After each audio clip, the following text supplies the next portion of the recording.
Why, hello. You caught me looking at this screen. Because I was looking at this screen trying to understand why Streamlabs was not working again. Again? I've had so many problems. It's just really slow right now, but I'm not impressed, Streamlabs. Not impressed. So might need another complete reset, but hopefully we can get it figured out. Hello, everybody. Brandi, are you feeling better? A little bit better. I'm still not 100%, so I'm not going to stay all night, but I feel a little bit better. I went and I laid down for most of the day, and then me and Lucy just went and sat on the balcony and watched the sunset. So, yay! Oh. Good evening. You sound better. Good evening. I do. I am feeling better. I'll be back to 100% by tomorrow. Oh yeah. Hopefully. Yeah, I'm sorry, guys. I don't know what's going on with the commands right now. We've completely removed it. We've reattached it and added it. I've done everything that I needed to do, so I need to figure out what the hand grenade is happening, unless it's decided to turn itself off again. Oh, would you look at that? It did. That's fun. Well, I don't like that at all. Well, you know what? Let's just give it one more shot and see what happens. And hopefully, let's see. Oh, yes, Streamlabs is back. Yeah. Woo! It's like fixed. Mods, thank you for putting up with all that, because I know you've had to do things manually. So, muchos gracias. Yeah, everybody just completely spam the seat thing so that it has to work overtime, because that's what it deserves. Oh, well, everybody, hello. Hopefully your weekend was good. My weekend was mascotty, but that's just how that rolls. Oh, before I forget, Wednesday night, I do have a game to mascot. However, the game starts at 7. It's 90 minutes long. It'll be a little later start, but I'm going to come home, shower, because you'll be able to smell me through the camera, and then we'll start streaming it. It just might be a little bit later than it'll be like is, but hopefully not by much. Charlie Brown thing where they can see the stink coming off of who's it, Linus? Oh, is it Linus? For sure. Sometimes I feel bad because I feel like I shower in the evening and then I shower in the morning just to make sure, but it's a pleasant life, the life of a mascot. Oh yeah. Oops. Yes, Pigpen for sure. Pigpen. Oh yeah, Linus. That's good because I am one. That's good. Yes. You know, it's really funny. I didn't realize this until just before we got married, but Mrs. Bruce Crime was actually in charge of the costumed characters at King's Dominion when she was younger. So if there was anybody who understood what the heck I do, it was her. Oh yeah. And boy, was that an accident. Aw. That's awesome. Oh, Nan, you're right. I didn't overheat. I think just exhaustion hit is really what it was. I had a nice break in the first half, and then the second half I went about an hour and a half without stopping. Because that just happens sometimes. Oops. But I had like a gallon of water. I know, because I bought a gallon size thing for water. Oh, anyways, we should do the top 3, shall we? Yes. All right.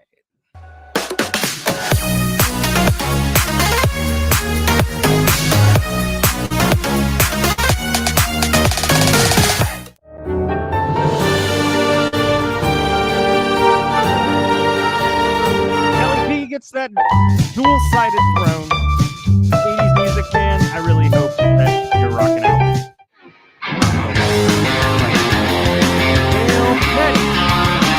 Well, getting out of that beanbag, sir.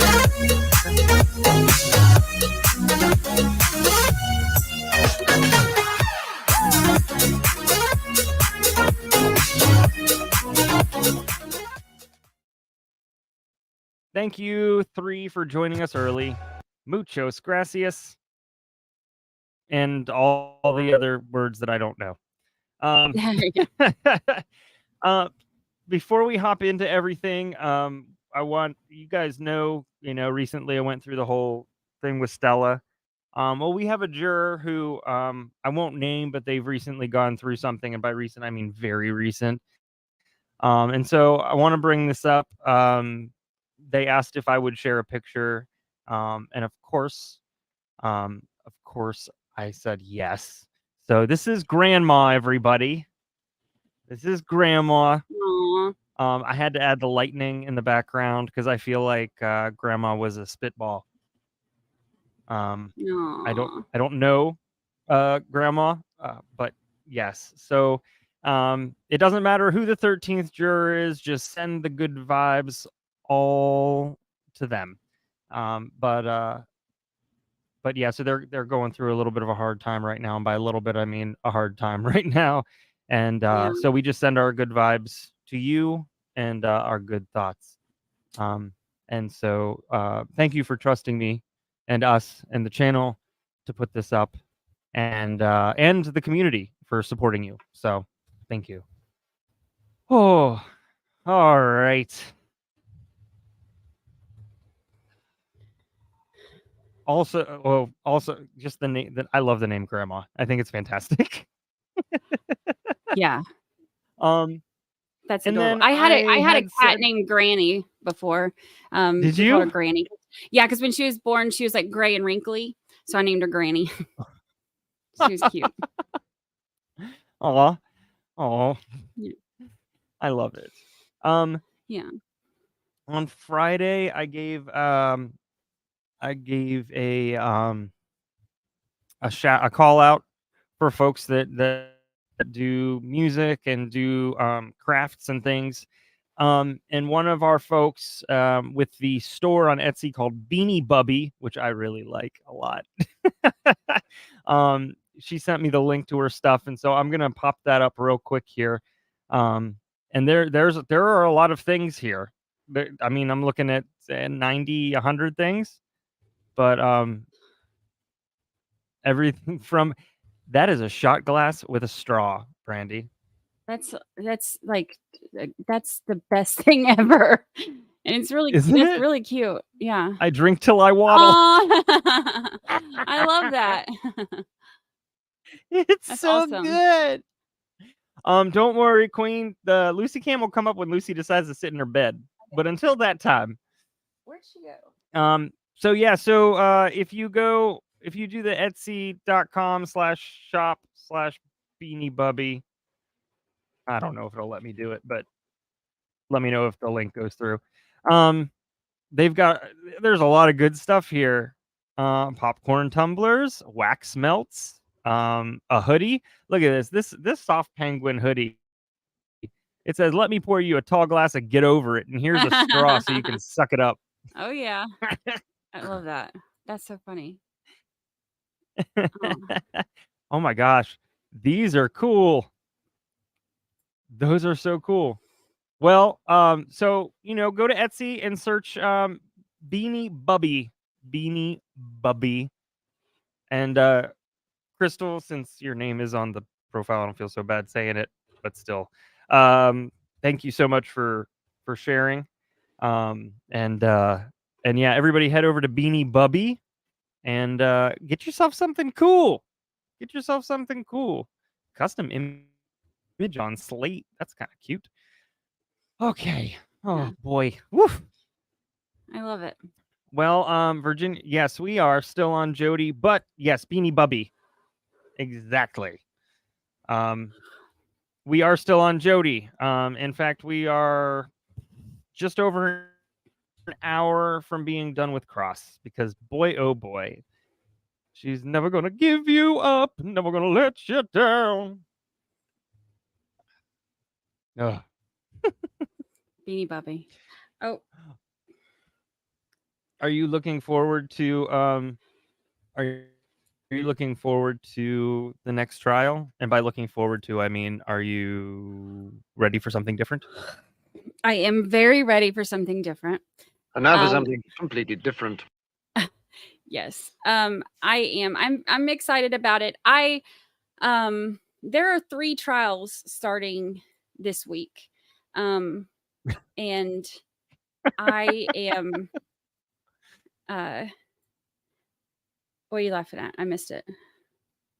Oh, I was like, it wasn't at you and it wasn't at Lucy either. It was mostly at the fact that we went through like a week and a half long just stint of like trial drought, and then all of a sudden it's just like, And now there's 3. Yeah, now there's 3, which is funny because one of the ones that is starting this week is one of the ones that I had mentioned in stream a while back, and they said that it wasn't going to be streamed, and I guess that changed. So now they are streaming it. Where'd you go? What are you doing? Look at her little. You can see just her little ponytail. Her little ponytail. Just the ponytail. Her front is like it's a little bit too short. They cut it too short like 2 times ago when she went to the groomer. So I have to like do like these little bitty ponytails and then her big ponytail. So hopefully it'll grow out soon. Hey, quit messing with. Hey, you're gonna knock stuff over, kid. Go sit down. Go sit down. Somebody said, turn your on-air light on. Go sit down. Go sit down. She said no. Ricky Watson, thank you for gifting a membership. Appreciate it. Thank you. Appreciate it. Lindsay Hendricks is back. Lindsay Hendricks. Ricky, welcome back. Yes, welcome back. Ricky, you make a special appearance in the chat Mad Libs tonight. So our word chooser tonight was Brandi. And see, I try Lindsay Hendricks. I try to turn it on. Ooh. I try, but it's too much. It makes it. I want to work on that. Yeah. Lucy came was the best idea ever. This idea came that day a couple weeks ago when the hearing that we were watching ended, and we ended up taking like a field trip to the zoo, and we were just looking at all the live animal cams, and somebody was like, oh, that would be awesome if you had one for Lucy. And I was like, yeah, let's make it happen. So now, inspired by 13th Juror trip to the zoo, you need to brush your hair. You're taking a bath tonight. We have Lucy. Oh, and she has a couple new toys here. So she has a flip flop. Like I'm like showing down here instead of up there. She has a flip flop toy. She loves these, and I love these because then she plays with these instead of just bringing mine. So she has a little flip flop toy, and then she has this. She got this too. This is her, instead of an iPad, it's an iPod, and it's got like instead of Facebook, it's got FaceBark. Yeah. I'm gonna work on that. But it's got all kinds of. Isn't it cute? All her little gifts. That's adorable. I know, it's too cute. So, just as a little preview for you all, like I said, ChatGPT Mad Libs tonight was provided to you by Brandi, I'll just tell you the title. It is called Passion Unveiled, Detective Daddy's Enigmatic Love. So, love it. It'll be fun. Oh, it's going to be a good one. I took a very brief look. Yes. And I'm trying to get I'm almost done. I'm sorry. I know I sound out of it, but I'm trying to finish the stuff for the game. And I don't know how many we're doing. and it's harder than I thought. We don't have to do very many. Okay, good, because I got 1, 2, 3, 4. I got 5 right now. Perfect. That's all we need. Okay. All right, Is good. that a 'cause bunny I'm having... gnome? Yes. Yes. Mm-hmm. And it cute. Oh, and then there's a new gnome to add to the collection. Home is where the dogs are. Isn't that cute? Oh. I love it. We can read My it while little- Brandi is here. We sure can. We're gonna do this quick.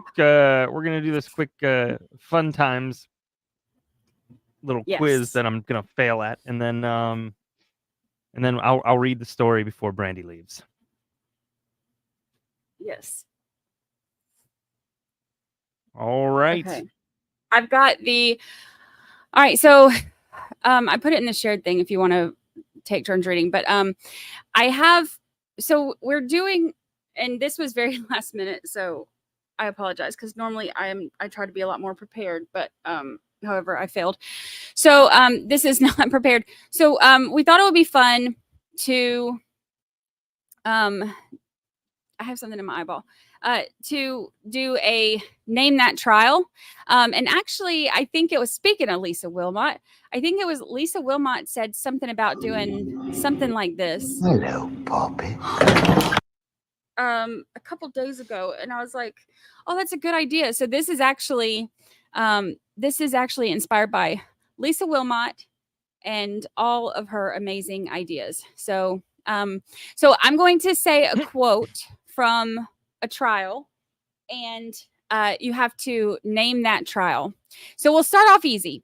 I am a knowledgeable child. Who said it and what trial?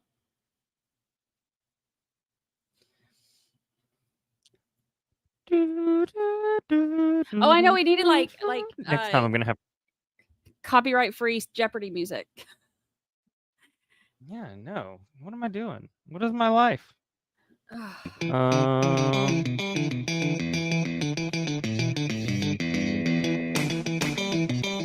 In Travis Rudolph trial. Okay. I was gonna do mine, but I forgot. I'm not sharing my screen, so you won't be able to hear it. Oh, there you go. Okay, you're in it now. I didn't know if you found it. No, you want me to do this one? Yeah.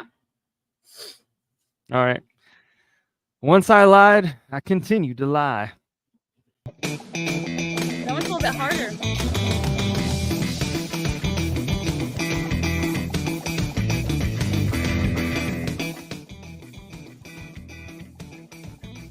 Oh, wait, it's funny too because we have to wait on the little delay. There you go. Mm-hmm. Of course, who's the first one to get it? Corner armpits. That's funny. Oh wait, Nicely no, sorry, done. Angie Oh, Angie. Angie, sorry, I missed it. See. All right, let's see. We did that. I smoke when I smoke. Who said it and what trial? Now that this is going to be a thing, we can get more of these together and be more prepared. I smoke. Oh, Teresa said it when first. I smoke. missed it. Sorry, I'm bad at this. I can't see out of my eye right now, so that's like I don't know, perfect but I like smoke this when spelling. I smoke music. Murdoch. Oh, somebody get it? You see it? I see.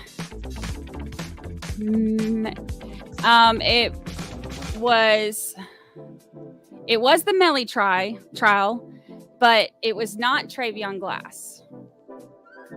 It was Amber Heard. It was Amber Heard. It was Amber Heard. I smoke when I smoke, and I poop on your bed when I poop on your bed. Let's see.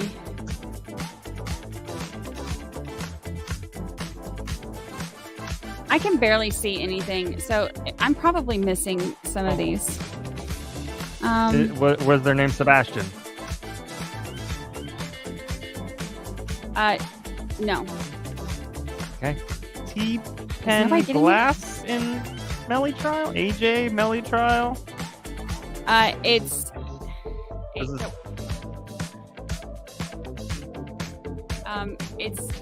I'm trying to see if I see it. Hold on, I'm going to type it to you because I can't see anything right now. My eyes are swollen. Okay.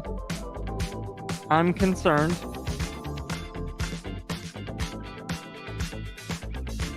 Okay, hold on.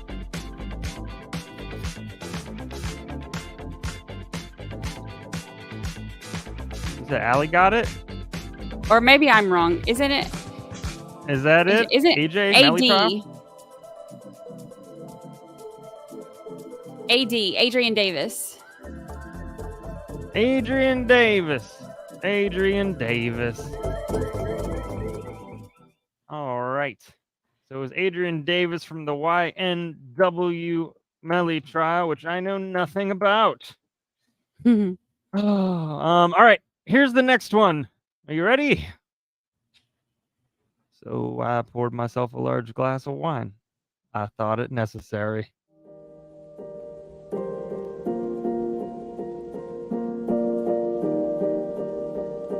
I poured myself a large glass of wine. I thought it was necessary. This is a little more dramatic than I meant for it to be.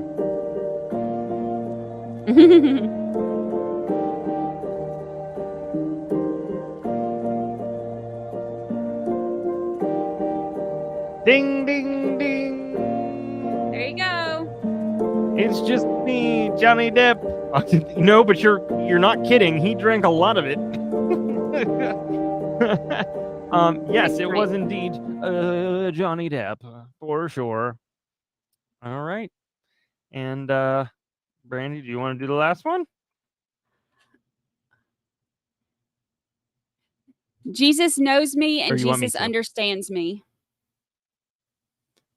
Jesus knows me and Jesus understands me.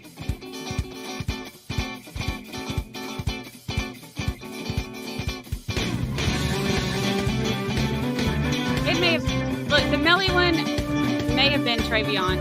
I saw something. It may have been. I could be wrong.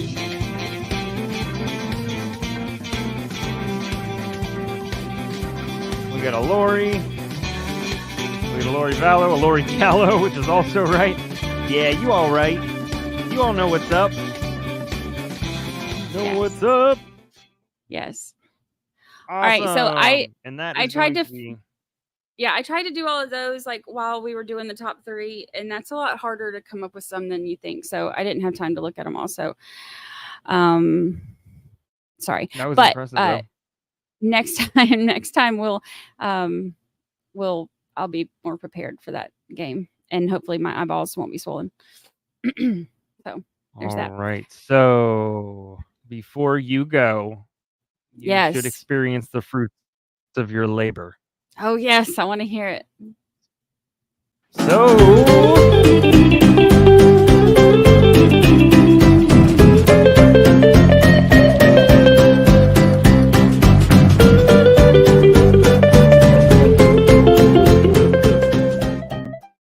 that's right. It's time for another Night Court Chat GPT Mad Libs. Again, this is provided to you. The words were provided to me by your chart lady, cult leader, Brandi herself. Woo! All right. So this one is indeed called Passion Unveiled, Detective Daddy's Enigmatic Love. Right. Oh my God, that music. Oh my God. Perfect. All right, here we go. In the heart of the bustling city, Detective Daddy, known for his rugged charm and sharp wit, found himself entangled in a case that would lead him to the most unexpected love story. His faithful companion, a mischievous Yorkie poo named Opal, trotted by his side, her little paws clicking against the pavement as they embarked on their latest adventure. The case involved a missing painting, an, quote, extra medium masterpiece that had vanished from a prestigious art gallery. As Detective Daddy delved deeper into the mystery, he uncovered a connection to a secret underworld that involved not just art theft, but a plot to steal the heart of Pluto, a renowned socialite with a taste for danger. During his investigation, Detective Daddy met the enigmatic Pluto at a glamorous gala. Their eyes locked across the room, sparking an attraction that was both immediate and electrifying. As they conversed, they discovered a shared love for Ricky Watson horses, a passion that ignited a bond between them, far beyond the intrigue of the case. Miraculously, the clues began to fall into place as Detective Daddy and Pluto joined forces to unravel the truth. Late nights turned into stolen moments, working closely together, their chemistry growing stronger with each passing day. Their hearts beat in unison like a harmonious melody, much like the tunes of Tom Petty, which played softly in the background during their stakeouts. One evening, as they followed a lead to a hidden hideaway, their eyes met beneath the glow of a single street lamp. "Bruh," Pluto whispered, a mischievous smile playing on her lips. Bruh. Detective Daddy's heart raced as he pulled her into his arms, their lips meeting in a fiery kiss that spoke of their longing and desire. As they grew closer, Pluto's fascination with animals became apparent. She adored the way Opal, the Yorkie poo, would curl up on her lap as they brainstormed clues. Pluto even shared her love for a unique pet, a playful and endearing sloth named Sloane, who would often find its way onto their adventures, providing comic relief and a sense of ease in the midst of danger. Yet, their newfound love was tested as they unraveled the final piece of the puzzle. The culprit turned out to be none other than YNW Melly, a notorious art thief with a flair for theatrics. In a heart-pounding showdown, Detective Daddy and Pluto face danger head-on, fighting to reclaim the stolen painting and bring YNW Melly to justice. In the aftermath, as they celebrated their victory, Pluto turned to Detective Daddy with a twinkle in her eye. "You're my hero," she whispered, her fingers tracing his jawline lovingly. He smiled, pulling her close. "And you're my muse," he replied, his lips meeting hers in a passionate kiss that sealed their fate.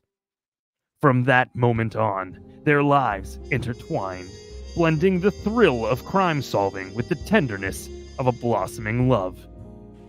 And as they looked out over the city skyline, hand in hand, they knew that their cheesy, erotic romance was a story worth telling, a tale of Detective Daddy and Pluto, brought together by fate and united by love.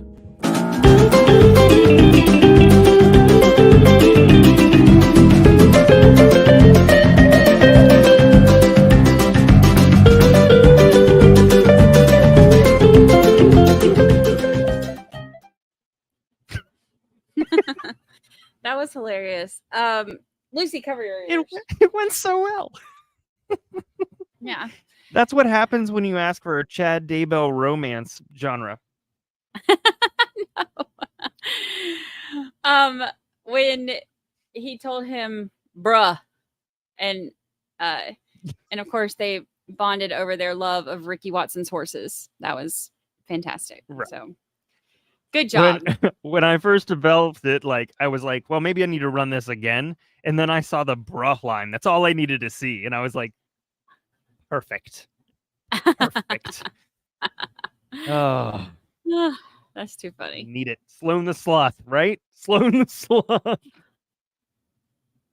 I love how it connected Opal with Yorkie Poo, which were two of your words. Yes. I know. I love that. Oh, don't worry. Don't worry. I am collecting those stories. I probably have 10 to 15 pages. I am going to make a book and we're going to sell it. And I will animate and draw it. It's going to happen. I will most assuredly illustrate it. And it's going to be good. It's gonna be so good. It's maybe we can put like some highlights on the website. That'd be funny. Oh, that'd be good. All right, y'all. I am going to lay down. I love y'all Go very rest much. thine eyes. Yes, yes. I am going to lay down, and by the end, when I've spent like yesterday, I started in the morning and then didn't finish until like 2 or 3 last night. So I think that my eyes just finally start, and then I rested some today, but still, I think my eyes just start rebelling, and they're like, you know what? You need to step away from the computer. So then they just like start rebelling and don't let me see anything. So everything's blurry. But you know what? Choice words to you, Brandi. Choice words. Before you go, I wanted to say, I don't know if you heard this the other night, but somebody had given me an idea for another thing of merch in terms of a phrase, which is, I don't want a jury of my peers. I want the 13th jurors. yes, I love that. Yeah, I mean, I would want us instead of, like some of those people that ain't us. No So, kidding. Yes, and if you subscribe to the 13th Juror podcast, you haven't seen anything in a while because we've been working on this live stream thing, but we just popped up the audio version of Brandi's intro to the next trial.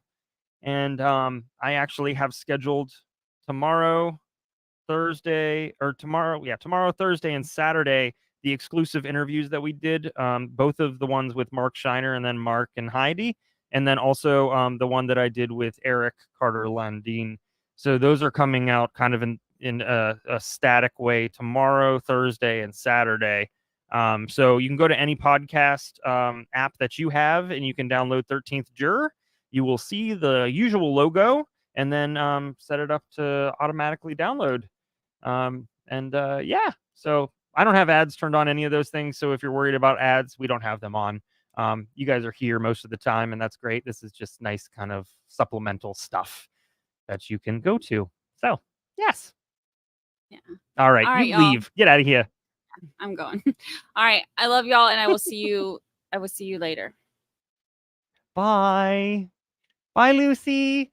Bye. Oh, well, there she goes. There she goes. What's the best podcast place for a Samsung? Honestly, you may have a native, an app that's native to the Samsung. Really, if you have anything like Spotify, I know Samsung won't have it, but Apple Podcasts, God, y'all, we're on like all the things. Google, we're on Google Podcasts. We're even on iHeartRadio.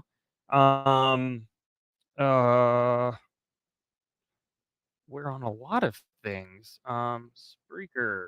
I can tell you right now.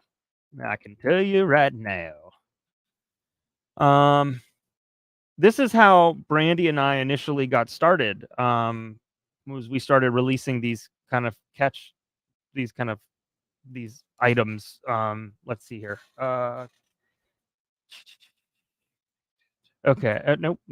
That's not going to help me out.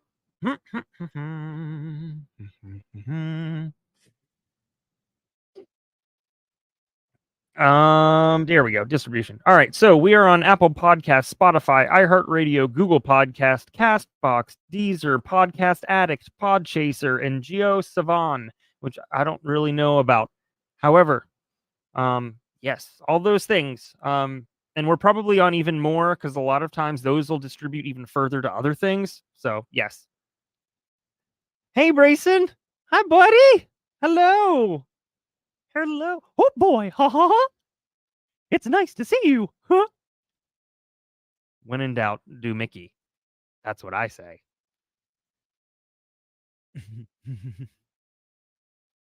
That's so cool. Pretty soon here. Yeah. Yeah. Right? Nobody expected the Mickey Mouse impression, although at this point you all know to expect anything. Yes, Google is good for Google's good for most Android as well. So yeah.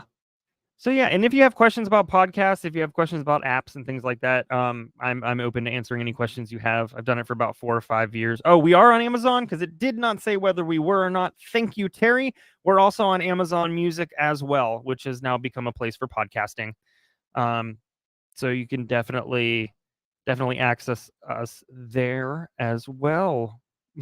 I'd look at the phone funny too, man. I would. I promise. I'm trying to think if I can do any other things. What character does he like? Does he like any characters? Tell me.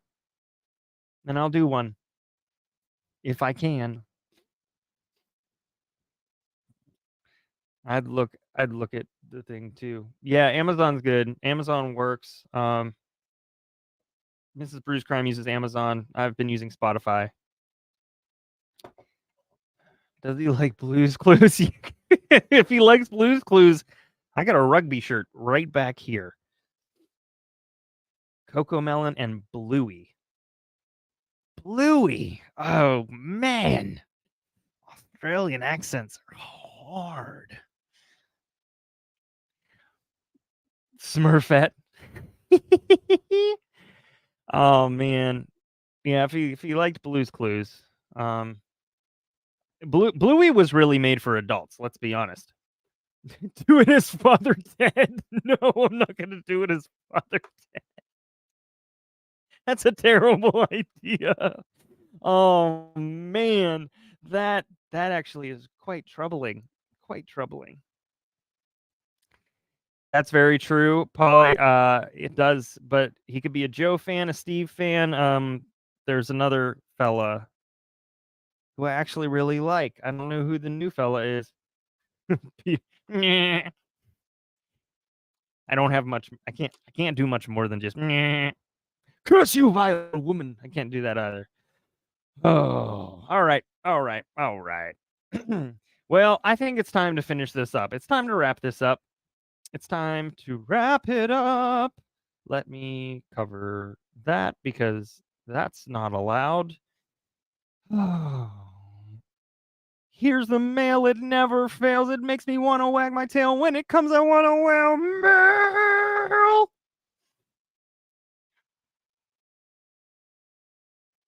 My son said, well, I mean, I push up every time. You got a cool mom, dude. You got a cool mom. Just let it happen. Just accept it now. Accept it now. Truly. Hello. Yeah, I'm glad you've got your popcorn. I've got a box of British candy, which I have gone through way too fast. I'm probably sure that's not a good thing. Oh, wow. All right, here we go. Yes, pizza. Dude, cowabunga. Yeah, I got nothing. All right, here we go. Let's play a little bit of the classics. Remember anything, right? I didn't say that. I said it got foggy after that point. The point where I can't remember anything is after he said, after he threatened my life. What's that? After he threatened my life. Well, what is it that he said? Fucking kill you, bitch. So after that, after fucking kill you, bitch, you don't remember anything else, right? No. No, except the one if you thing have that I kids in the described. room- Right. But you do remember, though, that Oh, as you you have ran headphones down in? this hallway, you were not carrying the camera with you, right? No, not the first time I ran down the No, hallway. of course not. You were concerned for your life, you told us, right? Yes, And you told us that the camera landed next to the tub, right? yes. And so if this photograph was snapped at the time that we've agreed that it's snapped, and the camera, the last time you see it, is next to the tub, and then you describe what happens, that Mr. Alexander is down next to the tub, then it was Sorry, you everybody. that moved that camera, right? I forgot that's what they were talking about. Objection! With regard to Mr. Alexander, ma'am, the last memory that you have of him is that he was down on the ground, correct? Yes. And the last memory that you have of him is after you shot him, right? Yes. You never saw him walking around, did you? No, I didn't. And so if you didn't, assuming he didn't get up and walk around, and assuming you did, Why did that go away? Strange. One moment. Apologies. Glad I caught that quickly, though. That's for the sure. camera is where you told us that it was, then this camera, to take this photograph, had to be moved, right? Yeah, it had to be moved. And you would acknowledge that you did the moving, right? Objection. Speculation. She said over and over again, she doesn't remember. Overruled, you may answer. Only under that theory. That would be right. Well, you see him right there, ma'am? Mr. Alexander? Yes. No, take a look at it. I've already seen it. All right. Are you saying that in the condition that Mr. Alexander is in exhibit number 162, and you were there, it's your opinion that he, in that condition, could move the camera? I'm not saying that. So you did move the camera, right? Again, objection, Your Honor. Argumentative. She's already said she doesn't know what happened afterwards. Overruled. I don't know. I'm glad you were able to And escape. that camera ended up, as we now know, in a washing machine, So much right? more to me. You know that, right? Yes. You have this horrible incident that happens upstairs, and the camera is being used to photograph Mr. Alexander, right? In the shower, yes. Right. And then the camera's dropped, and then we see the photographs here. You would acknowledge then, ma'am, that under those set of facts, it was you who put that camera in the washing machine. Yes. Because guess. I don't remember, but that would be logical. Stupid does, sir. Sure, because Mr. Alexander never left the upstairs bathroom, right? I think that's right. And you would acknowledge, ma'am, that if you did that, it would be an indication from you, at least you're saying that you're in a fog and that you don't remember, but it would be certainly an indication of your mental state back then that you picked up that camera and put it in the Can't washing spell machine, G&D wouldn't it? without Dad. Yes. And it would be an indication, ma'am, that you knew what happened. Yes, I guess. And I it don't would know also, why it went in the washing machine. and ma'am, we know that this photograph was deleted from the camera, correct? Correct. We know that he's dead after this, right? After this, yes. And we know, as you just told us, that there was nobody else there, that no roommates were there, right? Yes. So if he's dead, no roommates are there, this photograph is snapped, and it's deleted, you're the one that deleted it, aren't you? That would make sense. I don't remember deleting it. I'm not asking you if you remember now. I'm not asking that at all. I'm asking you, given the circumstances that we have here, you're the one that deleted it, right? I would have to say yes. And in fact, deleting something is not a once, giving your expertise in cameras and photography, deleting something is not a one-step process, right? That's correct. And you were not familiar with this camera, were you? Not prior to June 4th, correct. And so what this required you to do is, and I understand that you're going to say that you don't remember, I'm not asking that, but wouldn't you acknowledge then that it took some mechanical movement and thinking, and mechanical movement, I mean fingers, and some They do. thought process They go just on your like part that. in order to delete you. these images, right? Cause for speculation. Overruled. I would agree with that. And you would agree that the deleting these items from the camera was not in any way necessary for you Y'all be beating to me. do prior to leaving Mr. Alexander's home. I don't understand what you mean. Well, there is nothing, you acknowledge that there is nothing that was pressing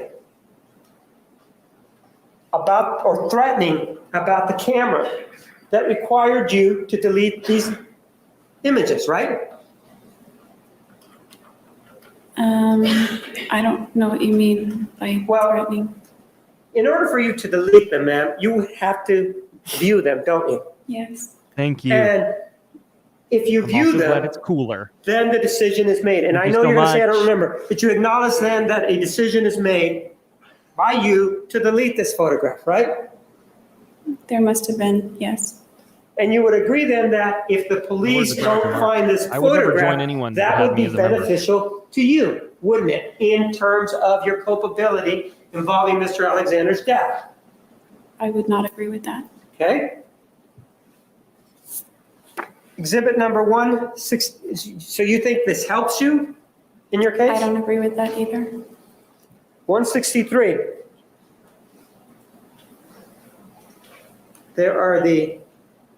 That's the floorboard, would you agree?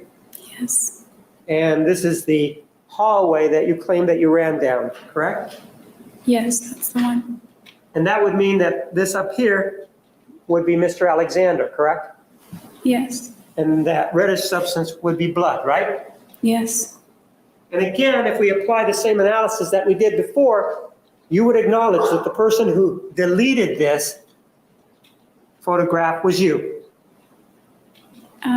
yeah, I guess. There were other things that were done to the scene.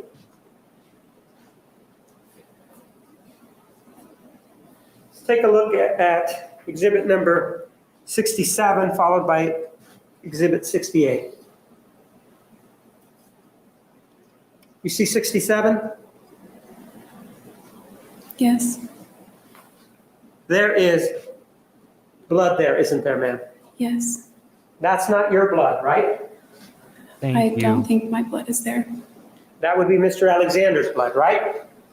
Yes, And you would agree that to the right of that, it Welcome appears to the that there cult. is a more, Grab if you Kool-Aid will, with different CNN. pattern. In other words, the Copyright pattern on the infringement. right is not as dark as the one Get on the your left, chair. right? Exclamation point seat. yes, And ma'am, you would agree Thank you that for joining. if you had socks on, and which we know that you did, and you were walking through blood, that this would be the kind of pattern that your socks would leave, right? I don't There's know. the foundation, there's no acknowledgement. She was wearing socks at that time. Overruled. I'm not sure. Take a look at exhibit 130. You see that? Yes, Would you agree then that we've seen the photograph, and that's exhibit number 162? And if we look at, this is exhibit 162. Do you see it? yes, And you told us that to this end over here is the bathroom. Over here, do you see that? yes, Another 3 months. Thanks, Dusty. And if we look at this exhibit, which is 130, you would agree that the bathroom is in this direction, correct? yes, So that if his foot that we were looking at would be right about where my pen is, or right in front of that door, right? yes, And the door that's behind it is the door that you claim was the door that he was banging his head on back on August 7th of 2000, I'm sorry, in August of 2007, right? yes, And you would agree, ma'am, that if this is the pattern that we have here, and his head is in this direction, Interesting is that as she we see it in chose to the get picture, emotional now that then he's pointing out all of her failings. because of the way the blood in is this flowing plan. down, this That's is nothing where his to head do with was resting, Travis. right here. I don't know, I guess. He would not be the person that would be leaving these marks here to the right, would he? Because he wasn't standing, was he? Objection. She's already said she has no memory. It would call for speculation. Sustained. 162. Is he standing there, ma'am? No, Would you acknowledge that based on everything that you know, he's not going to stand after that? Objection. Overruled. But she doesn't. I would be very inclined to agree with that. You told us, ma'am, that there was just this shooting when he was coming at you from the bathroom, right? Yes. I'm sorry, from the closet, my mistake. Yes. Right? And that as he came at you, then you showed us the pose, and then, according to you, the shooting happened, right? You Yes. finally heard the song. You would agree, ma'am, that the shooting where it occurred is not near what is pictured in Exhibit 98, correct? Yes. You weren't bleeding, even though you said that you had an injury to your left ring finger, you weren't bleeding that profusely to put all this blood here, right? Well, my left ring Don't finger remember. wasn't bleeding at all, so So the answer is no. that's correct. That is not your blood, right? No, I don't think it is. And again, based on what we know, what you know about this case, and based on the fact that you acknowledge you've done the shooting and acknowledging that that was your foot in this photograph, you would have to agree that a person would have to be standing, or Mr. Alexander would have to be standing for that blood to be placed there, right? Oh, really? I would think. Yes, I would think that.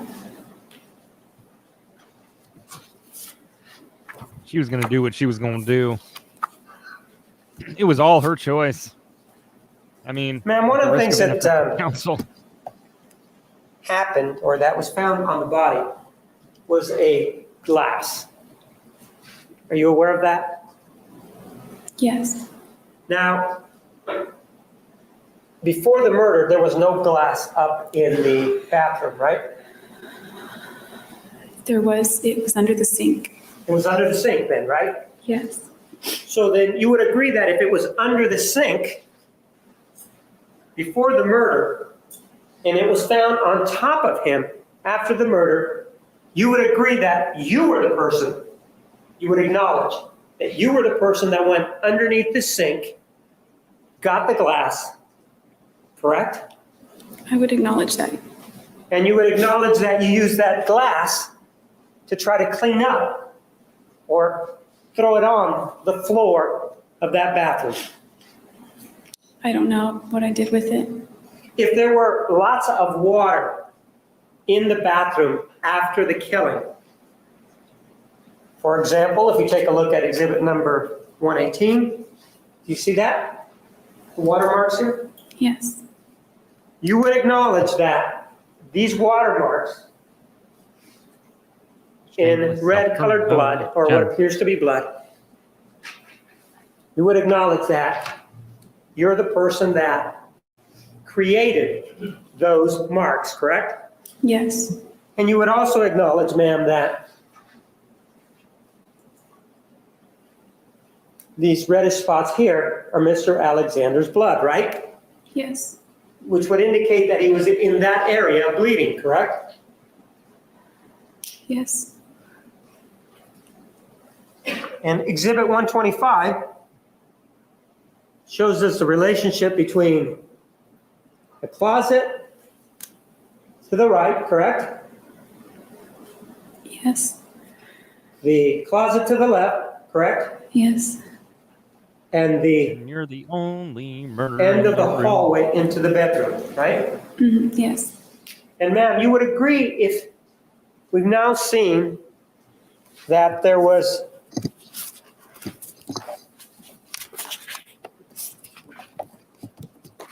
staining You'll get there 128 one. here. Do you see that? And it's concentrated there. Do you see that? Yes. And we've heard that it was nowhere else in the top floor in that bedroom. And we also know that you were the only one walking around in 162 wearing socks. You see that? Don't Yes. go. You would acknowledge, ma'am, that prior to walking out from here and leaving, you would acknowledge that you took those socks off, correct? I don't know. Well, you would acknowledge that there is no blood anywhere else other than in this area here. Do you see that? Yes.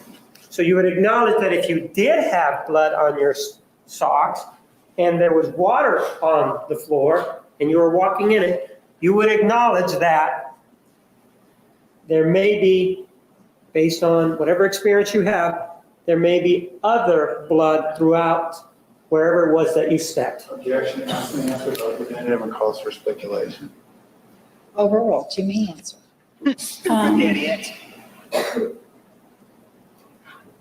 Can you please repeat that? You would acknowledge that you took your socks off before you walked into the bedroom. I don't know. Because you knew.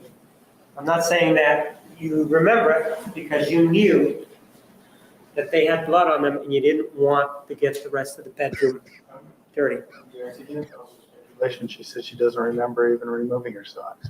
Sustained. Ma'am, you did leave the house though, didn't you? Yes, You would acknowledge that you left, right? yes, What? And you would acknowledge that there is no record anywhere in Arizona of you ever being in Arizona other than this killing, right? no, I disagree with that. Well, are there receipts, for example, from the places that you filled up with gas? No, at one time there would have been surveillance video, but no. You think there was surveillance video, okay? Isn't it true, ma'am, that as you drove out of Arizona, one of the things that you did was that you used the gasoline in those 3 cans to fill up, to put in your car? Objection, as characterized as her testimony, she said she had 2 cans. Overruled. She had Will you 3. repeat that? I'm sorry. You would acknowledge, ma'am, that in Arizona, you filled up the car from the 3 gas cans that were in your possession filled with gas. I didn't have 3 gas cans in my possession. Ma'am, do you remember in Pasadena that there were 3 separate transactions? Do you remember that? Yes, There was one at the pump. Do you remember that? yes, There was also one inside the store, if you will. Do you remember that one? yes, For approximately 10 gallons. You remember that, right? yes, And then there was another transaction inside the store. You acknowledge that, right? yeah, that was the 2 gallons or something. Right, 2.7 gallons, right? Yes, There were 3 transactions in Pasadena, correct? yes, You acknowledge that there are 2 gas cans that Mr. Brewer gave you, correct? yes, And you acknowledge that you bought 1 gas can from Walmart, right? yes, I understand that you say that you returned it, but you did have, at least at some point, you acknowledge I have can't 3 math. gas cans, right? yes, in Salinas I did. Pardon? In Salinas I did. And so the gas that you had in those gas cans, you placed in your car in Arizona, right? No, I didn't need to do that. Well, ma'am, do you remember that you told us on direct examination that the next time that you could remember anything was when you were way out in the middle of the desert? That's correct. And do you remember the testimony of Detective Larry Gladish, who indicated that the phone call to Mr. Alexander's telephone was 57 miles north of Kingman? Do you remember that?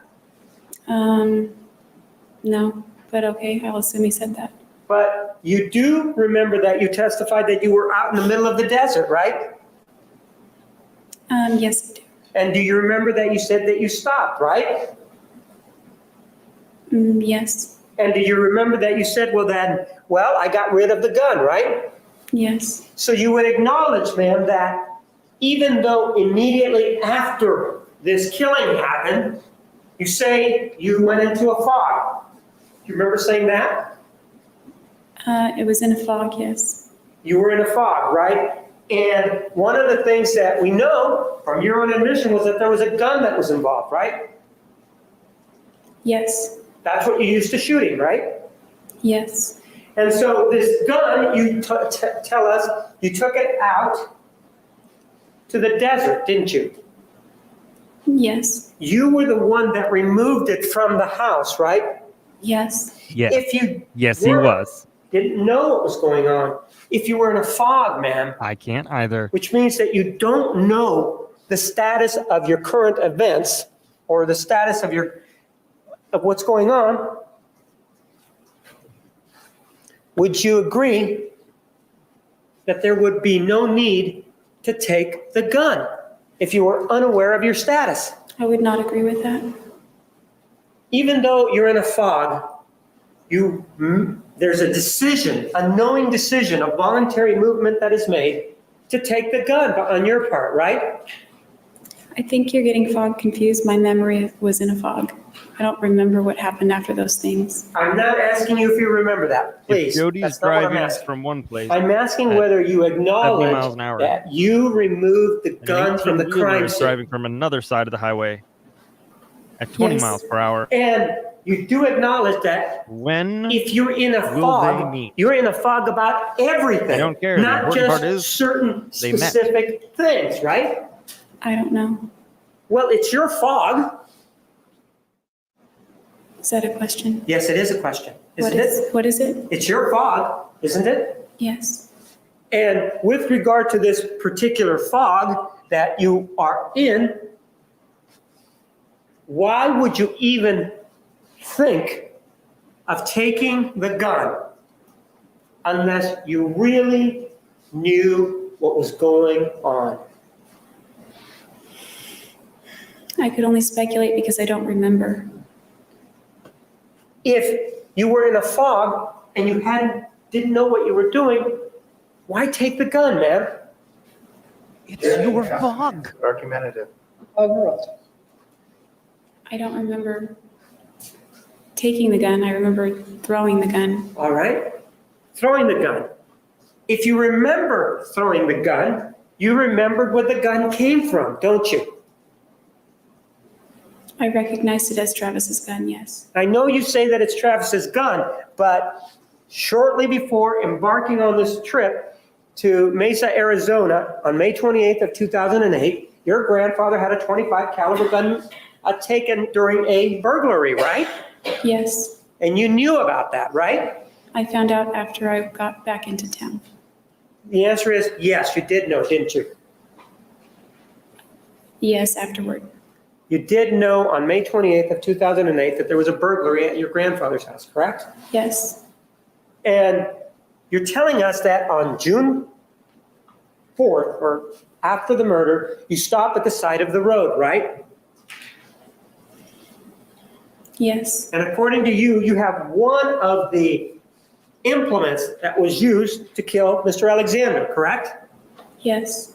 If you didn't think that you had done anything wrong, and you were in this fog that you weren't thinking, why get rid of it? So you're Why get telling rid me of it? there's a chance? I never said I didn't think didn't do anything wrong. Oh, so you acknowledge then that you Are you believe kidding me? that you did something wrong with regard to Mr. Alexander then, right?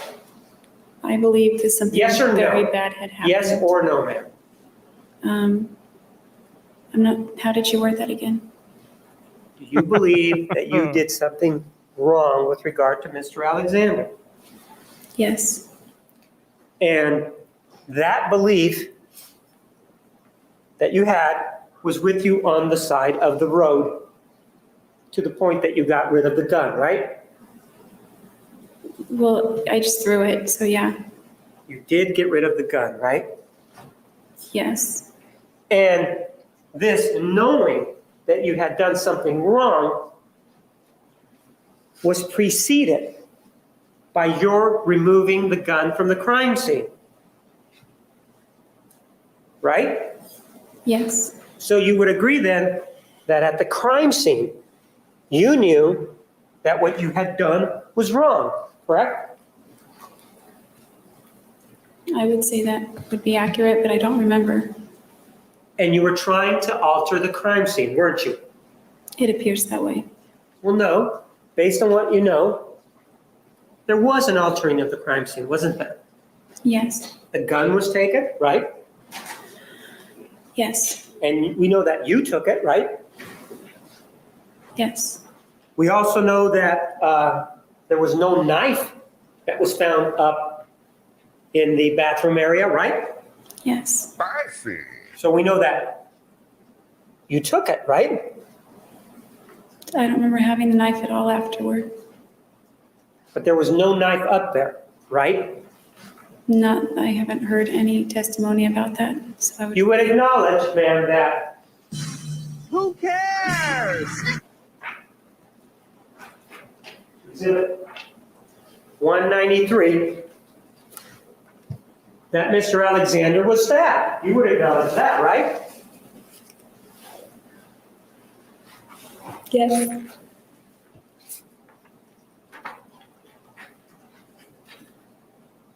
And you would acknowledge that that stabbing was with the knife, right? Yes. And according to your version of events, you would acknowledge that that stabbing was after the shooting, according to you, right?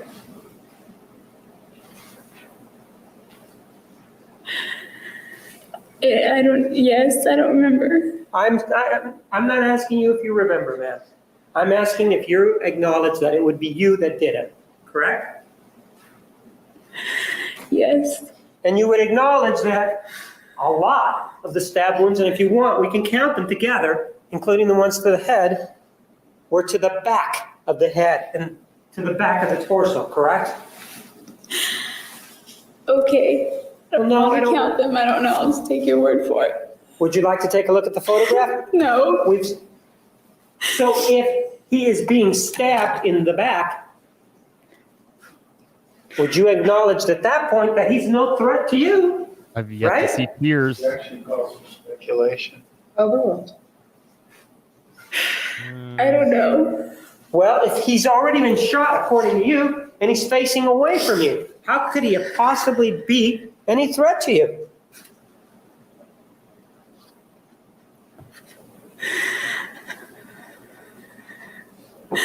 I could only guess. I don't know what you're asking me. Well, with regard to you were here when the medical examiner testified about the wound to the throat. Do you remember that? Yes.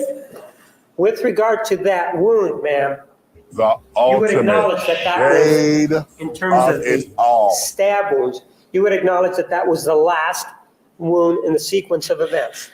She says she doesn't remember. Yeah. Overruled. That How wasn't can she the, acknowledge the sequence of the stabs that she doesn't know doesn't have any memory of them? that wasn't the question. Overruled. You may answer the question. Are you talking about his testimony? Yes. I disagree with the sequence of events. Would you agree that you're the person who actually slit Mr. Alexander's throat from ear to ear?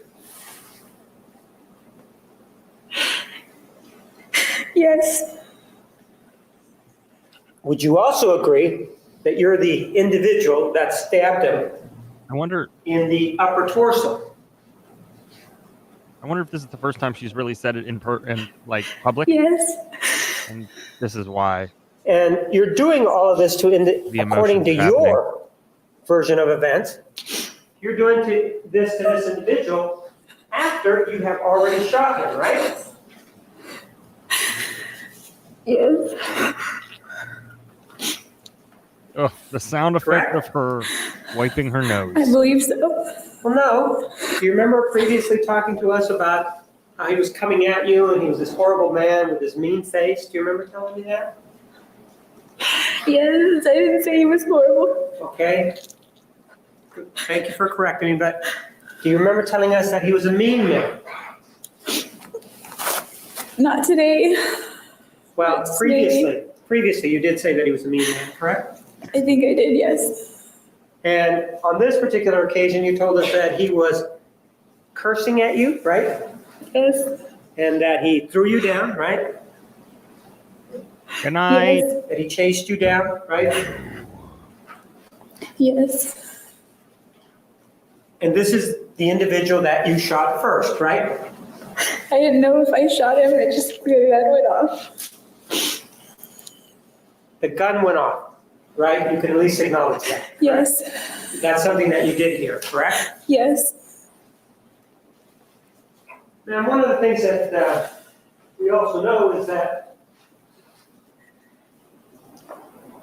there was this rope that was involved earlier in the evening or in the day at 1 o'clock. Do you remember telling us about that, about 1:30? Yes. And it involved this sexual interlude with you and Mr. Alexander, right? Yes, And you told us that it went behind the headboard. yes, The police did not find a rope there, correct? yes, You took that rope, didn't you? yes. Why would you take that rope, ma'am, if you were in the Juan fog? finally broke her. I don't know. I don't remember taking it. The rope, according to you, didn't have anything to do with the killing, did it? No, not that I remember. Well, but you acknowledge that there was this rope that was taken, right? Yes, Don't you also acknowledge that you were the one that threw it away? yes, So then you would acknowledge that you're the person that took it, right? yes, And even though you were in this fog, as you call it, you knew as you're walking in this fog to go looking around for this particular rope, as you say, right? I don't know. Well, you did say that you did take it, right? Yes, And in fact, you remember where you threw it away, right? I think it was in a dumpster. Right, you said you threw it away in a dumpster, right? Yeah, Well, other than that, it would show that you had been there, ma'am. Why take the rope and then get rid of it? I don't know. Maybe for that very reason. I don't know. So you did take the rope then. You also changed clothing, right? I think I did. I don't. I Well, think you I- said that you pulled off the side of the road in the desert, right? Yes, And that you said that you went to the trunk of the car, right? yes, Isn't it true, ma'am, that that's where you claim to have the gas cans? that's where they were. Pardon? Yes, that's where they were. And so the gas cans and the gas were in the back with the water, right? Yes, a case of water and my suitcase. And you found that you had some blood on you, correct? Yes, And back then, that was at the time that there was this stop or security checkpoint before Hoover Dam, right? I pulled over before that. Right. You were not so much in a fog that you didn't know that the checkpoint existed, right? I did not know that the checkpoint existed. Well, you just told me that was when the checkpoint was there. Do you remember telling me that just now? I came to know of its existence when I drove up to it, or when there was a sign or something. But conveniently, or to your advantage, I haven't seen one. you stopped the car before you got to the checkpoint, right? A long time before the checkpoint when I called Ryan or texted somebody or Leslie or someone. So the answer is yes, correct? Yes, And one of the things that you did was that you got the water from the trunk, right? yes, You cleaned your hands, right? yes, And you changed your socks or put some shoes on, correct? I put socks and shoes on, I think. Right. And you took the clothes, the bloody clothes that you had on, you took those off, right? I think I did. Well, do you remember testifying that you threw them away along with the gun? I don't recall throwing my clothes out in the desert, but But you did change in anticipation of the checkpoint, right? no, I didn't know there was a checkpoint until I reached it. Well, you will acknowledge that this changing and washing of hands occurred before you got to the checkpoint, whether you knew or not that the checkpoint was there. That's correct. And you would Hang on the agree right that is it was getting to weaker. your advantage to have clean hands and clothing that is not soiled with blood if you're going to go through a checkpoint, correct? Anticipation. That wasn't my line of thinking, but I would agree with what you said. And then you are making some calls at that time, aren't you? Prior to the checkpoint, yes. You have the ability to say, I'm going to look through the car to see if I can find my charger, right? I wasn't looking for my charger, but I looked through the car. You were looking through the car then when you pulled over, right? Yes, And when you pulled over, you found the charger, according to you, underneath the seat, right? yes. And that allowed you to make some telephone calls, right? Not right away because there was no reception. Right, but you made some telephone calls before you reached the Arizona-Nevada border, right? Yes, I turned my phone on and it just took a while to place a call because the call Right. kept dropping. It was before the checkpoint, right? Yes, And while you were you driving at that time when the telephone was in a position to make calls out? I believe, yes. So when it first came on, so that it had the ability for calls to be made, how far was it to the checkpoint? It felt like an hour. Felt like an hour? You know where think- Kingman is? No, And when this telephone came on, you started to make telephone calls, right? Warn us before that's going to I happen. attempted to. Oy. I was only able to Good send grief. maybe text messages. I realize that Signal wasn't- you're talking about text messages. I'm talking about telephone calls. You were able to call Ryan Burns, right? Yes, And even though you were in this fog that you're telling us about, you were able to Why call is that, him Mr. Reed? and make up a lie, right? Overruled. good call. The fog that I was referring to relates to my memory. Right, it relates to your memory, so you could have told Mr. Burns that you were with Mr. Alexander, but you didn't, right? That's right. Instead, you made up a story, didn't you? Yes. Phrasing. So this fog that you're talking about, it wasn't so heavy that it prevented you from thinking and making up a lie. Yes, that's right. You made up a lie that you had lost your charger, right? Yes, You made up a lie that you had gone to a gas station to get the charger, right? I'm gonna bite my no, pillow. It's that's what I'm not what I gonna told do. him. And so Mr. Burns is full of crap when he tells us that. No, he just has a poor memory on some things. And you know that based on that one limited time that you met with him in West Jordan, Utah, correct? No, I know that from all his inconsistent statements to police. But you only met him one time, right? As a romantic interest. Yes, And so you also told him that you got lost, right? I did say that. That was also not true, correct? Well, technically it was, but not for the reason I was telling him. No, you actually, ma'am, you knew where you were going. You were going over to Mr. Alexander's house. You knew that, right? No, I got lost after leaving his house is what I mean. So technically I did get lost, but that's not why I told Ryan that. Even though there's this technicality, are you telling us that when you told Mr. Burns that you got lost, that you were clear with him that the reason you got lost was that you'd killed Mr. Alexander and you had been driving and you'd been lost that way? Or did you tell him that you got lost a different way? I don't remember what way. I think I made up something stupid and I certainly didn't tell him I got lost about Travis. I told him I got lost Right. to deceive him. So even in this fog, you still have the ability to think, to protect yourself, right? Yes, And the other thing that you did is you attempted to call Matthew McCartney, right? yes. And you also attempted to call Mr. Brewer, right? I don't remember. I might have. One of the other things that you did, and you know, we were talking about protecting yourself.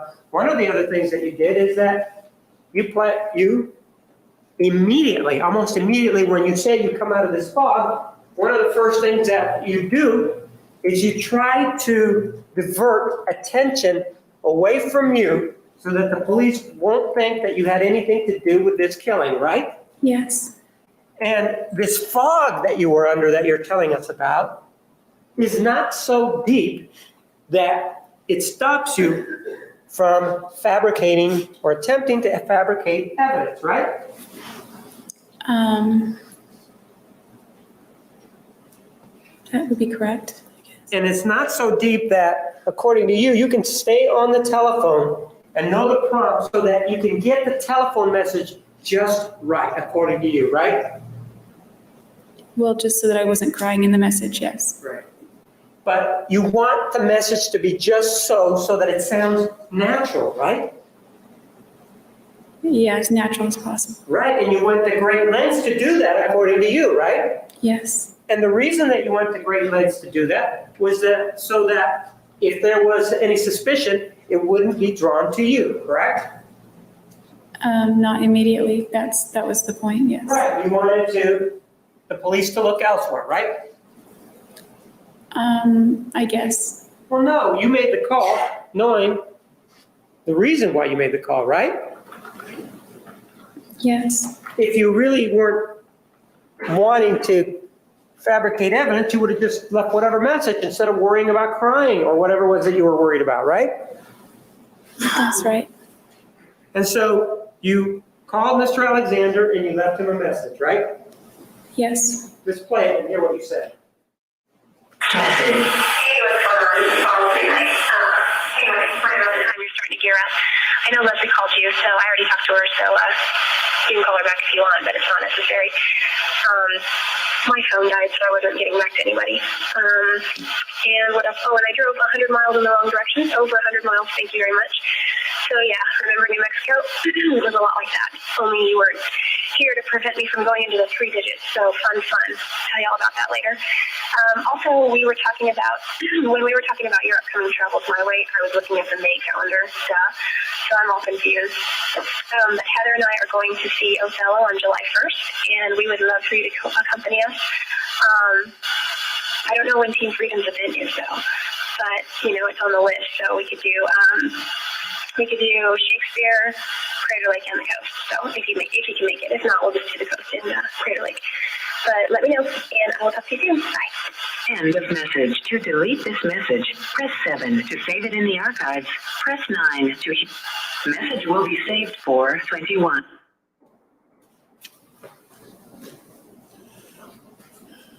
That's you, correct? Correct. And that's you lying on the message, right? Yes. You're telling or leaving the message for Mr. Alexander indicating that you got lost, fun, right? Yes. That's not true, right? That's not true. Asking him or talking to him about coming up to visit you up in Wairika and doing some of the things that you mentioned, that's not true also, right? No, that was our plan before June 4th. That was the plan before June 4th, but you're talking to him or leaving the message for him indicating that, you're sorry you couldn't stop by, but you guys can make up for it when he comes up to visit you, right? Yes. That's a lie. Yes.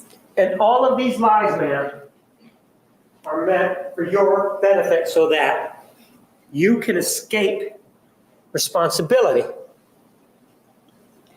I don't see how that's to my benefit, but I don't know what you mean by benefit, but yeah, so I could escape whatever for the time being. Well, now you keep saying for the time being, you would have been happy to avoid the consequences for a lifetime, wouldn't have you? I can't say I would be happy, but I You would don't have know. preferred that though, right? Objection relevance. I don't know how to answer that. Well, you didn't go to the police with any of your information ever until they contacted you, right? I think I initiated the contact. Oh, so you're saying when you called the police, you told them the truth? No, I'm not saying that.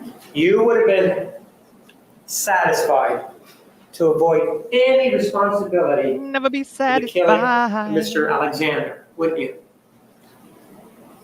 I don't know if satisfied is the word, probably relieved for the time being. Okay, you would have been relieved to avoid any consequences for the killing of Mr. Alexander, correct? that was my goal for Right. that day. And that's why you left this message that we heard in exhibit number 365, right? Yes, well, there you that's go. part of the reason. Well, that was the main reason, wasn't it? Yes, I mean, there would be really no other reason to leave a dead man a telephone call, would there? I probably wouldn't have done that, but Leslie said she called his phone asking for me because I was missing, and then I thought, well, maybe I should do something about that, and that's why I did it. So ultimately, that was the main reason, yes.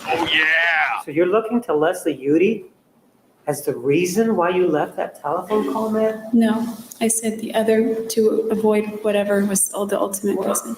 You gave me a reason involving Leslie Udy right now, didn't you? Yes, I So wouldn't you're- have thought to leave him a message on if I hadn't talked to her prior to leaving that message. And then she said that we've been calling, and we called Travis and left a message and that kind of thing. But she told you that, ma'am, believing that he was still alive, didn't she? Yes, You knew better, though. I think I did. And so you didn't have to follow her advice, right? She didn't give me any advice. Well, you didn't have to follow her words, did you? I didn't have to, but it reminded me of his cell phone, and that's, But I it chose looks to do like, it. I chose to not, if you're going down the route saying Leslie made me do that, I'm not saying I'm that. not saying Leslie made you do it. I'm saying you're looking again in a personal relationship, in an issue that is absolutely yours to own. You're looking for somebody else saying, Leslie Udy, I talked to her. And as a result of talking to Leslie Udy, that's why I left this. Objection argumentative. Ma'am, Leslie Udy really didn't have anything to do with that call, right? I made the call, I just got the idea after speaking with her. So she was the reason why you had the idea then. That kind of, I guess. And according to you, if it had not been for Leslie Udy, you wouldn't have thought about it, right? I probably might have thought of it eventually, but maybe not. I don't know. I just know that I thought of it after she mentioned she had left a message on his voicemail. And so because of this outside stimulus, you decided to leave this message, right? It was your decision. It was my decision. Just like visiting Mr. Alexander was your decision, right? On Yes, June 4th of 2008, it was your decision, right? yes, Even though you told us before that he guilted you, that really wasn't the reason that you went. You wanted to go, correct? part of me did and part of me didn't. Obviously, the bigger part of me did because I went and he did guilt me, and ultimately still was my decision. And so you made the decision to go though, right?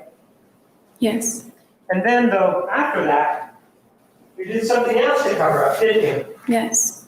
Take a look at another exhibit.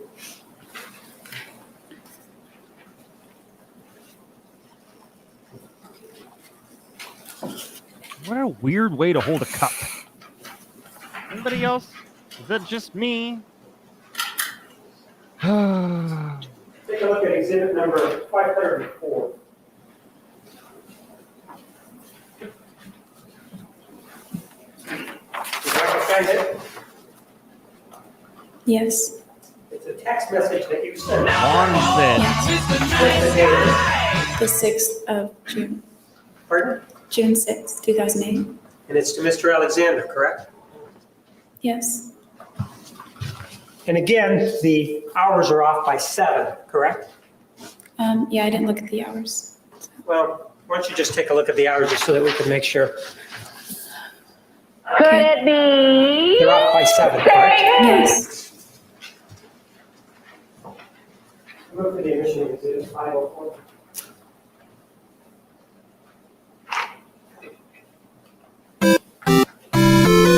504 is admitted.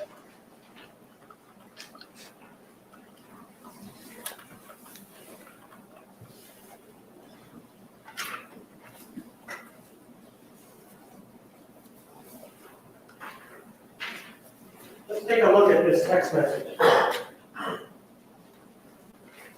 Oh, wait. He's had 2 more bangs show up. They've multiplied. First of all, that's your telephone number there on the left, correct? That was, yes.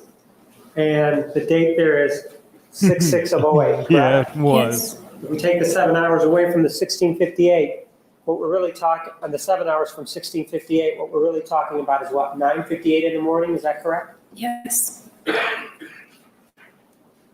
This is while you were still on the road, right, home, correct? Yes, I believe it was.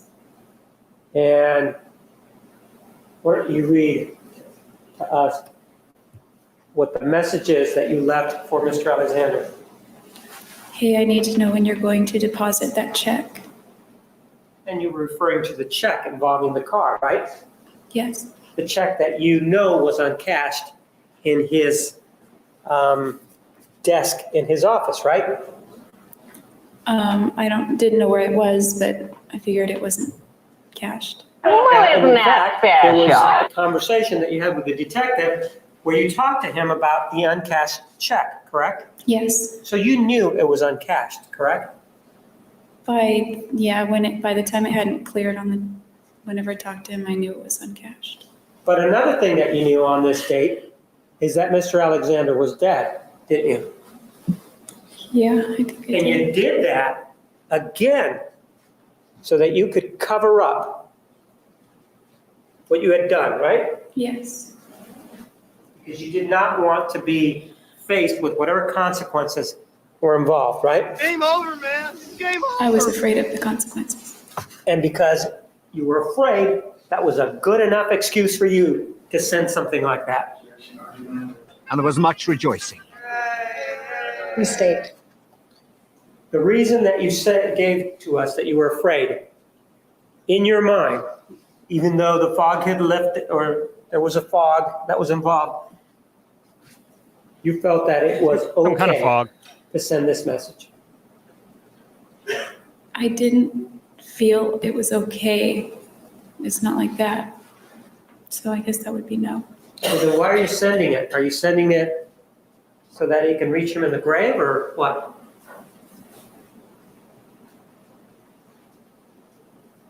No.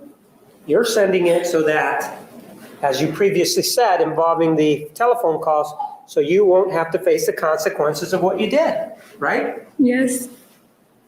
Just like the scene, you're trying to manipulate the evidence, right? Yes. Take a look at another exhibit. Run away! Run away! You recognize it? Yeah.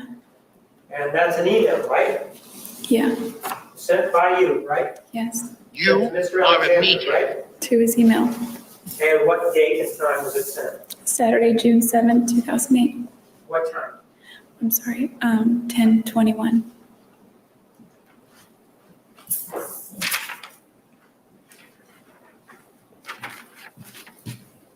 I move for the admission of exhibit 505.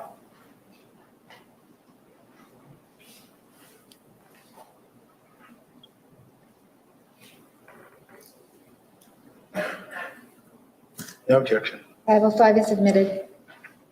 It's from you, right? Yeah. And you've already told us the date and time. You're sending it to him even though you know he's dead, right? It's a way to stage the scene, right? I think so, yeah. That was my goal, I think. What was, I didn't hear you. That was my, Goal, right? yeah. Why don't you start with, hey you, and read to us what it says. Hey, you, I haven't heard back A from little you. bit louder. 25 minutes. Probably The less. fact that it was sent is enough. Oh, yes. Oh, make her read all of Hey, you, I this. haven't heard back from you. I hope you're not still upset that I didn't come to see you.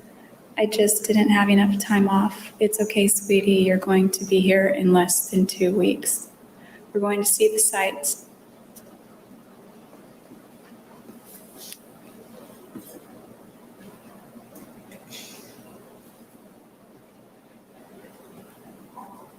Don't give You up also on her. Make her write, read check it. things off the list. and all kinds of fun things, right? Yes. You say Oregon is beautiful this time of year. Yay, be happy, correct? No tears. And then you say, anyway, I wanted to let you know that I'm thinking about pushing my visit up to next week, but it depends on my budget, so I'm not sure yet. I know you'll be in Cancun, but I'll probably crash at your house in your cozy bed anyway. Eat some of your oatmeal and frozen dinners, you know, the usual joke. I know you said the door is always open, but I wanted to give you a heads up. If for any reason that won't work, let me know and I'll make other arrangements. Your house has always been my second home, although it's a bit more lonely without naps around. You're probably in California right now, There might be one but tear on her wherever chin. you are, get a hold of me at least before you head to Mexico. Thanks, hon, Jodi. None of this worked, Jodi. You wrote that, right? Yes. That was your way of an attempt for you to, again, stage the scene, so to speak. He right? also sent his Yes. grandmother I'm going to play something for you, man. flowers. Oh, yes. Please do. This is exhibit number 248. As long as it doesn't involve KY. No jury is going to convict me Why not? because I'm innocent, and you can mark my words on that one. No jury will convict me. She says in her striped That's you, pants. right? Yes. And that's you saying that, not that you're going to not be convicted because you're going to commit suicide or anything like that, is it? That's correct. You're saying that you're innocent, right? Yes. And you believe that no jury would convict you because you were going to lie your way out of it, right? Objection argumentative. The state. Ma'am, you indicated certain things in this court as part of your testimony, didn't you? Yes. You indicated, for example, that Travis Alexander, that you saw him masturbating to a picture or pictures of young boys, correct? I only saw one picture. Right, you saw him do that. That's a lie, isn't it, ma'am? Objection argumentative. Overruled. I wish it was a lie.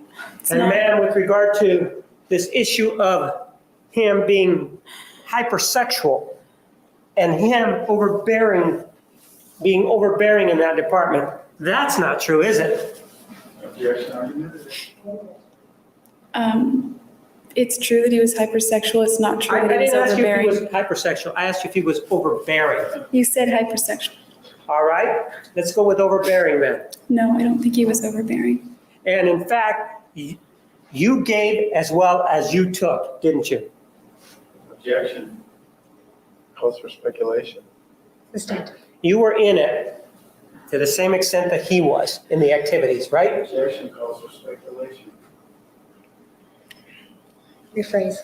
Ma'am, for example, we saw some of the text messages that you sent to him, right? Yes. We heard some of the conversations that you had with him, right?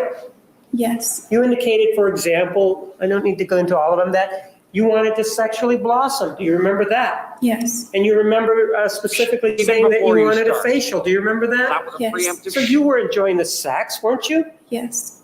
Mostly. Yes. And yet, you came in here, and for days upon days, you told us how uncomfortable they made you feel, right? Only those times. We didn't talk about all the other times. And ma'am, additionally, you talked about how he was physically abusive to you during your testimony, right? Yes. And you said, for example, that in March, when you were going to move to Wairika, that he hit you on the freeway, right? Yes. But we took a look at your journal entry. Do you remember that? Yes. And your journal entry speaks Oh boy, otherwise, did we. doesn't it? It doesn't speak of the incident. No, it spoke of tenderness, 3 soft kisses, doesn't it? Yes. And involving the allegation that he kicked you and did something to your finger. Do you remember that? We also took a look at your journal. Yes. And in that journal indicated that on the day that was supposed to have happened, nothing noteworthy happened. That's what your journal said, right? Over the span of those 4 days. Yes. Right. And on January 22nd, when you allegedly saw him in this masturbatory conduct, that's also when you wrote in your journal that nothing noteworthy occurred, right? I'm sorry, it was on the 21st, but that would be Right, the 21st. But your journal entry of the 24th You remembered that. covers Yes, the January 21st, doesn't it? yes. And so you believe that you're going to be acquitted because you came in and told those stories, don't you? Objection, argumentative irrelevance. I can't predict the future, and that's not why I told the truth. I still plan to kill myself when I told the truth. And you believe that you're saying that at that time you planned to kill yourself, right? Yes. But that's not what you say in there, do you? No, I couldn't say that. Well, I'm not saying whether or not you could say it. You started your testimony on direct examination by saying, those are the bitterest words I have ever uttered. Do you remember saying that? No, I said they're probably the most bitterest words I will ever eat or something. Right, and so you have a very good memory as to what you said about that, right? Yes. And you said that the reason that you made that comment that no jury would convict you was because you were going to commit suicide, right? That's great. But in this clip that we saw, you actually say it's because you're innocent, right? Yes, the first degree murder. I'm innocent of that. Yeah, it does say that you did say you were innocent, right? Yes. Even that's a lie, isn't it, man? Objection. Not how I was meaning it. What's that? Not. Objection, argumentative. Rephrase. Isn't it inconsistent, your testimony, isn't it inconsistent with what this particular exhibit, Finish 248, what you say in exhibit 248? Objection is the law. That's not accurate in self-defense. Approach. May continue. Objection overruled. In this exhibit 248, you heard yourself, right? Yes. You said, I'm innocent. No jury will convict me, right? Yes. Whereas when you started this direct examination, your testimony, you said, the reason I said that no jury would convict me was because I planned to kill myself, right? I said I plan to be dead. Yes.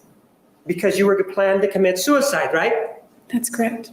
Those are two different stories, aren't they? No, on the stand, I explained why I didn't say suicide as opposed to the alternative, because there was an officer sitting a few feet behind me, and if I'd said that, they would have hauled me off to a padded room, stripped me naked, and I would have lived there until whenever. So what you are saying, even today, that when you say that you're innocent, that means to you that there's an officer sitting next to you and you didn't want him to know that you were going to commit suicide, right? That's what you're saying? When I made that statement? Yes, when you said innocent, that's what you equate it with. Well, definitely innocent of Yes or no? pre-planning whatever you're trying to say. No, I'm not asking about that. I'm asking about the point- statements. Isn't it true that the statements are different? That's all I'm asking. Yeah, they're different. I don't have anything else. Thank you. All right, ladies and What? gentlemen, we will see you on What? Monday, What? And there was much rejoicing. 10:15. Please remember the admonition. Are there any questions? Have a nice weekend. Please stand for the jury.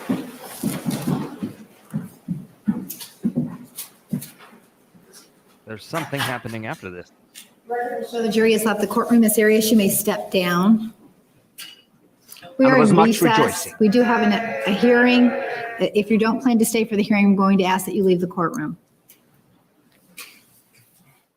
All right, this is the time set for hearing on an application for leave to intervene for the limited purpose of unsealing the transcript of the February 20, 2013 closed proceeding and any other closed hearings during trial, filed by attorneys for KPNX Broadcasting Company and Phoenix Newspapers Incorporated. Appearances for the record, please. Juan Martinez on behalf of the state. Kirk Herman, Jennifer Wilmot on behalf of Jodi Arias. Good afternoon, Your Honor. David Bodney, and with me, Chris Meeser, on behalf of Phoenix Newspapers, Inc. and KPNX Broadcasting Company. Good afternoon. I received your application this morning the attorneys also have received a copy of your application. What is the state's? I'll leave it to the court's discretion. Oh, Mr. Nermi? Judge, I have reviewed the application. I would cite the court as we had in previous proceedings. As to Estes v. Texas, there is a right to a public trial, but it must be weighed against the rights to have a fair trial. And given that, we believe that the rights, the things that are discussed in those chambers and at bench conferences, et cetera, help facilitate her receiving a fair trial, and the dissemination of said material would interfere with that. I believe that the attorneys for Phoenix newspaper have not put forth anything that really would demonstrate to the contrary. Having spoken first, I'm not sure which assertions they would make. However, it has been their consistent position, I guess, or to seemingly ignore the fact that this is a death penalty case. More process is due than less, citing the court to Lockett v. Ohio, 408 U.S. 586, and Woodson v. North Carolina, 428 U.S. 280. So we have not only an instance where we're talking about fair trial, but we're also talking about fundamental fairness in sentencing in a death penalty setting. That fundamental fairness as it relates to trial and sentencing is eviscerated if crucial information that must be discussed amongst attorneys and the court is somehow publicized. That would, again, interfere with her right to a fair trial. The benefit to the right to the fair trial is really held by Ms. Arias, not by Phoenix newspapers. This is a trial, not a television event. Citing to Garnett Company versus De Pasquale, 443. They're trying to get the sealed meeting or hearing. With that, Judge, I would rest. I think I made sufficient record of my position.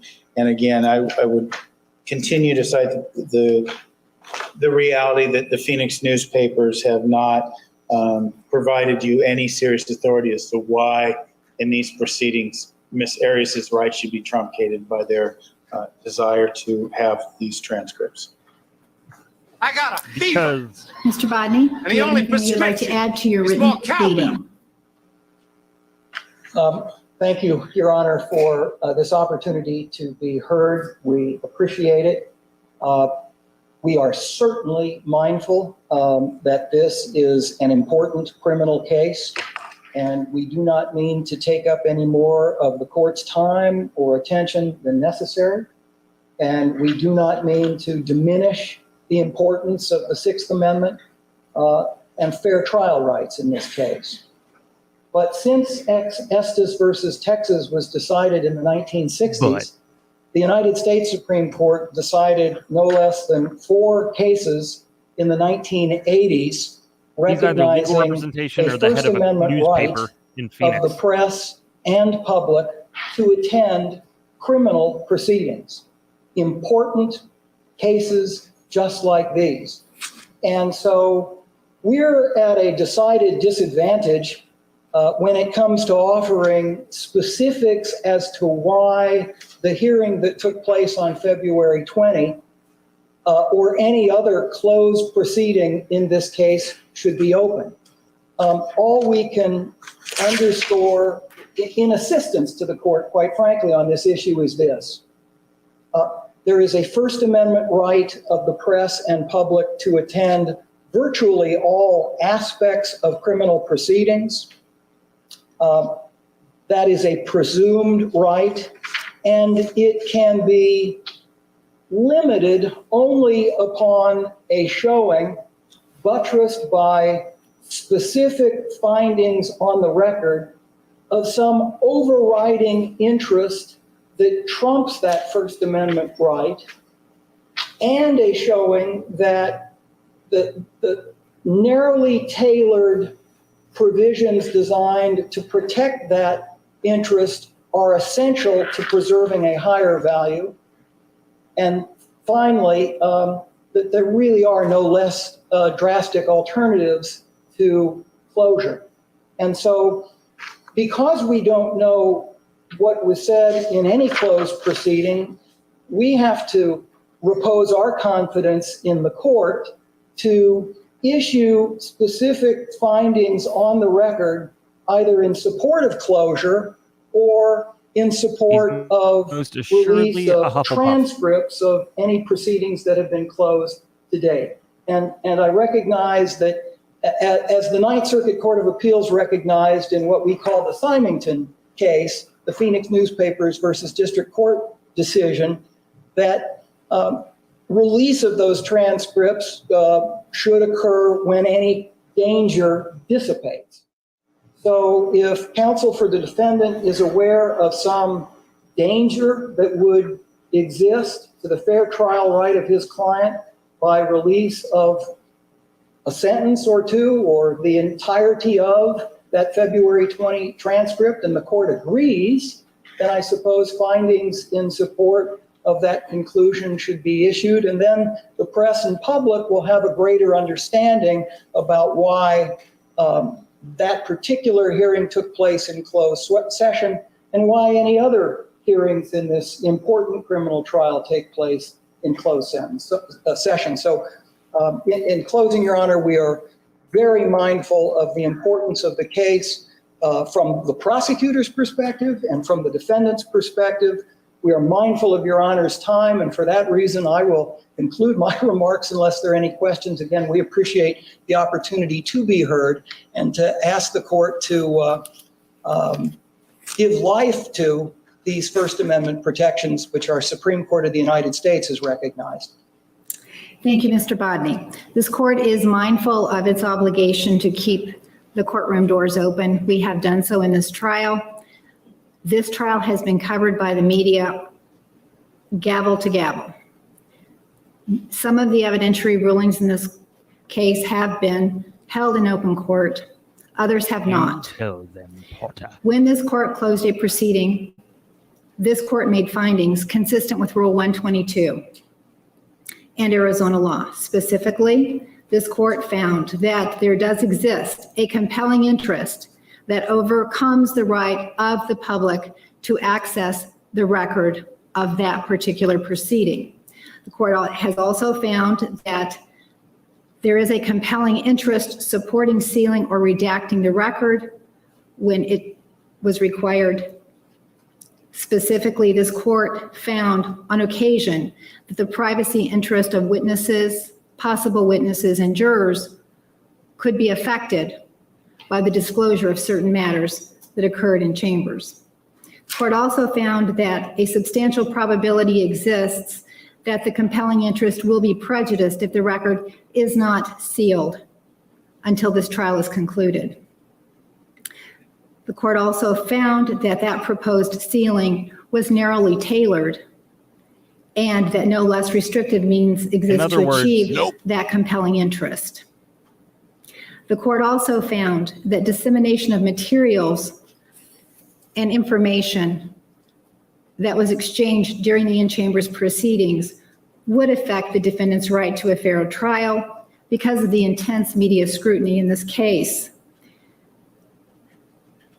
Dissemination of certain matters discussed in those in-chambers proceedings could affect the strategy and the evidence presented in this case and could affect the testimony of potential witnesses.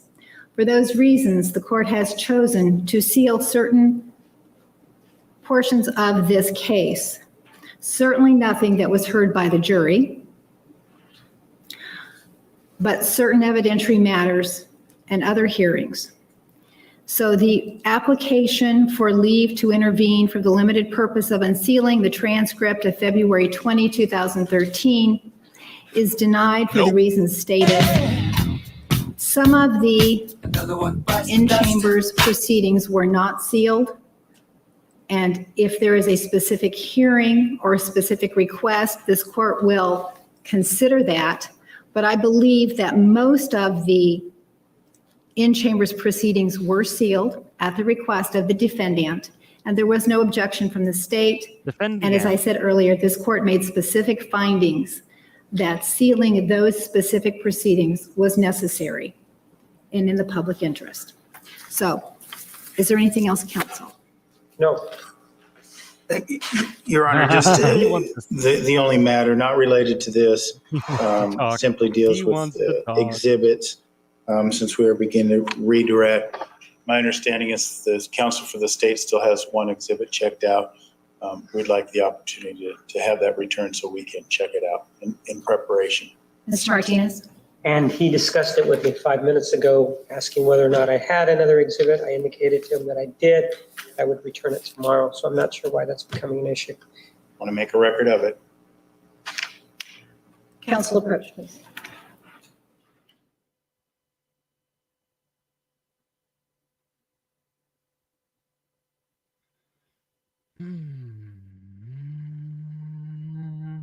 Oh, wait, he's got more to say. Counsel approach, please. Thank you, Your Honor. Very briefly, just 2 points of clarification. I thought I heard Your Honor say that the application was denied for the reasons stated. I would hope that the application for leave to intervene, based on the standing that my clients enjoy, would be granted, but that the relief requested today be denied, recognizing that we have a standing request for copies of those transcripts at the conclusion of the trial or whenever the reasons for their closure dissipate, if sooner. All right, I will grant your request to intervene, and I believe it would be appropriate for those transcripts to be made public after the trial has concluded. So if that clarifies my ruling? It does, Your Honor. Thank you. I would take issue with that if the sentence, she said, of course you would. Death sentence imposed. There is an automatic appeal. There's automatic post-conviction. There's many habeas issues that could arise. I don't think an automatic unsealing dissipates any issues related to those possible proceedings if the sentence is death. So I would take issue with the court going that far at this point in time. All right.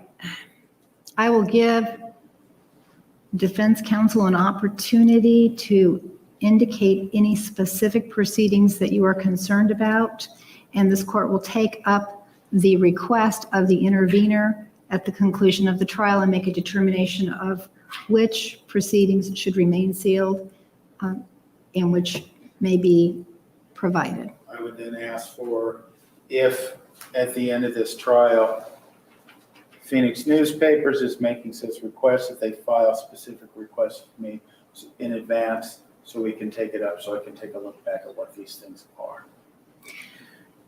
Yes, most of them would require a transcript, I think, from a court reporter, because those proceedings were not conducted in the courtroom, so there would not be an FTR Juan record. is so bored. From a specific court reporter. So, Mr. Bodney, if you had a specific request for a hearing on a specific date, you would need to give us enough time to have a transcript prepared so that we can all review that and make a determination.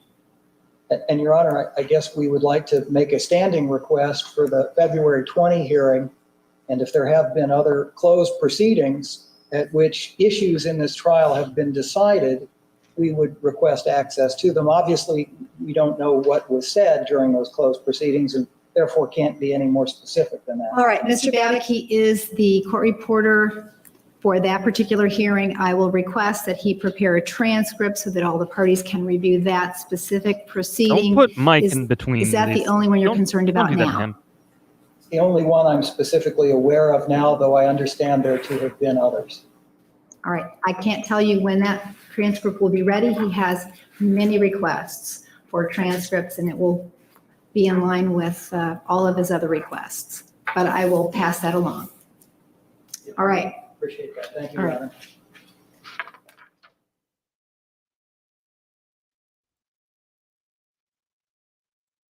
Well, I can tell you that the Phoenix New Times in 2013 wrote a story called Psycho Killer Jodi Arias' Kinky Death Penalty Trial. I don't know if I consider that high class, to be honest, but what are you gonna do, right? What are you gonna do? But with that said, you think I'm gonna end. I'm not And gonna now for end. something completely different.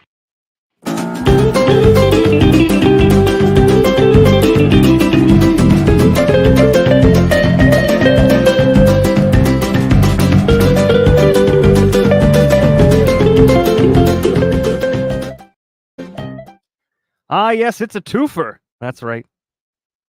We've got another one coming at you. And this one's brought to you by Polly Prissy Pants. So you know it's going to be good. And I'm going to go ahead and play this music, and you'll know exactly kind of where we're headed.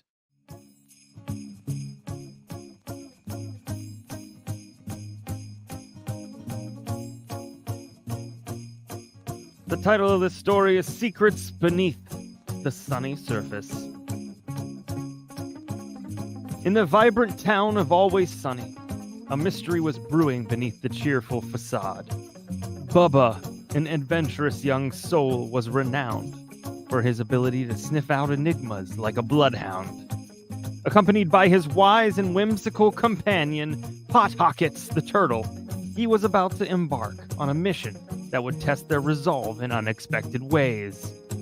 One day, as the sun bathed the town in its golden rays, Bubba stumbled upon an intriguing riddle scribbled on a weathered piece of paper. The riddle spoke of hidden treasures, elusive and enticing, concealed within the heart of the town. This is starting to sound like the Goonies. As Bubba deciphered the words, a cryptic message emerged, pointing to the elusive Christmas present hiding spot.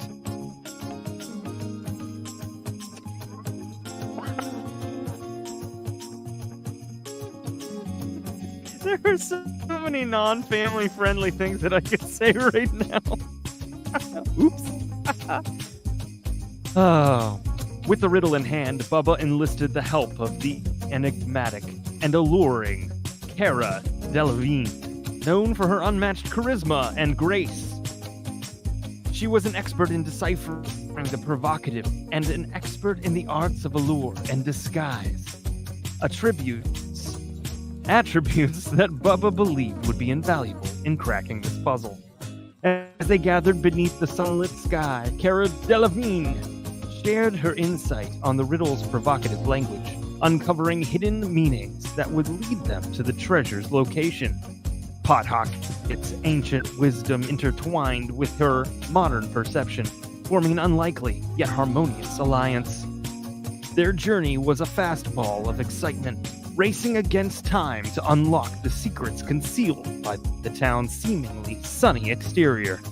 With the riddle as their guide, they followed the winding path, exploring every nook and cranny, fueled by the thrill of the unknown. Running through bustling markets, scenic parks, and widening alleyways, the trio delved deeper into the heart of Always Sunny. Along the way, they encountered curious townsfolk who offered cryptic clues, each leading them closer to their goal. Yet, a shadowy figure known as 21 seemed to follow their every move, casting doubt and uncertainty over their mission. As they neared their destination, tension mounted. The trio arrived at a forgotten courtyard, a place that had somehow escaped the constant glow of the sun. The ground crackled with hidden energy, and the air grew heavy with anticipation. The riddle's final lines echoed in their minds, promising a revelation that would, quote, stick to you like white on Rice Lake. With bated breath, they uncovered a hidden compartment beneath a stone bench. Within, they discovered not material treasures, but a collection of letters and mementos, each revealing a story of generosity, kindness, and the true spirit of giving. The true treasures was the town's shared history, woven by the threads of love and compassion. As they reflected on their journey, Bubba, Cara Delevingne, and Pothockets realized that the riddle had been a catalyst for uniting the town, rekindling the bonds that had been buried beneath the surface. And as the sun dipped below the horizon, casting a warm glow over the courtyard, they understood that the greatest treasures were often hidden in the hearts of those they encountered. With newfound insights and a deeper connection, the trio left the courtyard, their mission completed in ways they hadn't anticipated. As they walked back through the town, they carried the echoes of the past and the promise of a brighter future. The enigma of the Christmas present hiding spot had led them to a treasure far more precious than they could have ever imagined. Aww. How adorable.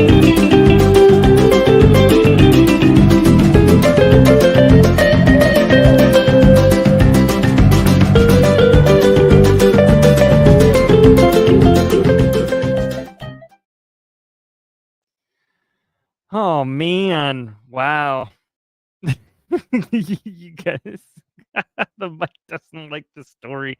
It got droopy. It did get droopy. I don't understand why. Ugh. Um, somebody had popped up well, what the hand grenade, Batman? Somebody had popped up the barbecue chat command, and I did a real quick cheesy commercial for Slick's BBQ, and by that I mean I did it on Saturday night after I returned from mascotting. You guys.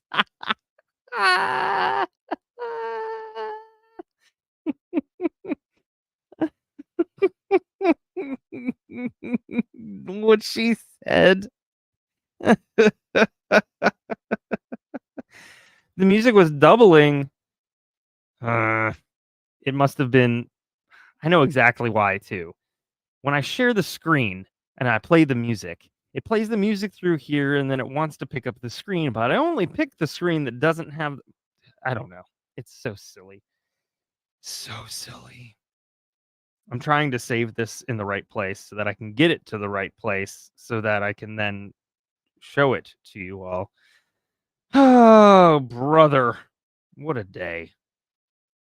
Really? There it is. Upload. Oh, boy. I would do anything for love, but I won't do that. No, I won't do that.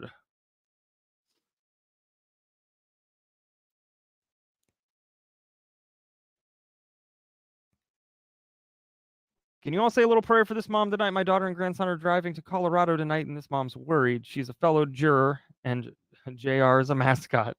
Yes. Yes, we can. I believe you're talking about Sydney. So, yes, of course.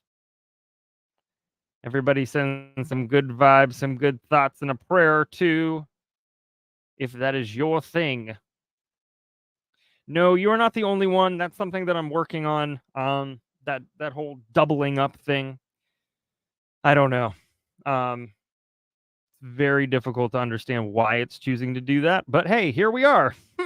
So I'll just have to like remove the screen and then add it back. It's pretty much what it needs to come to, which is unfortunate, but true. All right, well, this sends. I'm not going to make anybody wait. We're going to continue on. We're going to go straight into redirect. As soon as I unmute it. Last week, when you spoke to Mr. Martinez, you were asked several questions about 2 days of redirect, taking personal responsibility, and how you blamed everyone else. Do you remember that line of questioning at various points last week? Yes. In that regard, let me ask you a couple questions. Were you forced to testify? No. No, she chose to. When you chose to testify, did you do so with the idea that the lies you told would be called into question? Yes. And you chose to testify anyway? Objection, Your Honor. Approach. Now, Ms. Arias, getting back to my question, knowing that you knew that you were going to be questioned about the lies you told, or you assumed you'd be questioned about the lies you had told throughout this process when you chose to testify, right? Yes. And you chose to do it anyway. You chose to testify anyway, right? Yes. Even though I told you And not in to. terms of admitting certain things against this claim that you didn't take any personal responsibility, I recall days ago, one of the first questions I asked you was whether or not you killed Travis Alexander on June 4th, 2008. Do you recall that? Yes. He does look like And do you recall your answer to that question? Yes. Man. Yes. And your answer was that you did, in fact, kill Travis Alexander on June 4th, 2008. Do you recall that? Telling us that? Yes. Objection. Liz states what she said. She killed him, but then she added the but portion. Sustained.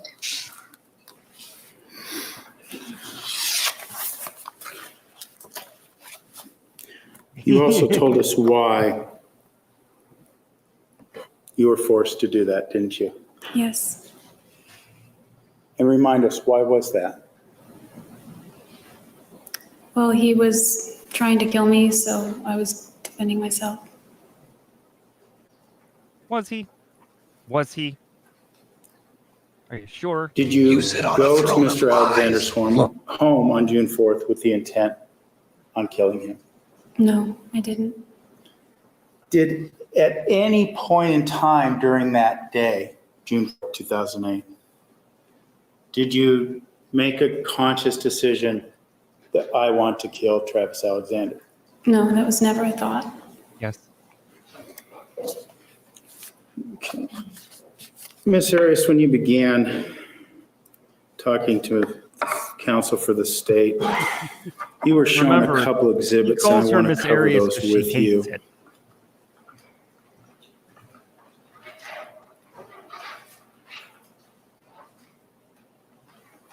I don't think Mrs. Bruce Crime would like a camera on the bed. Raising. Actually, let me first show you. Oh, yeah. As to when these I don't know what photographs the occurred, sound effect showing is you for exhibits 452 and 453. Stuck in the middle with you. That was totally off. You know, I know the song. Yes.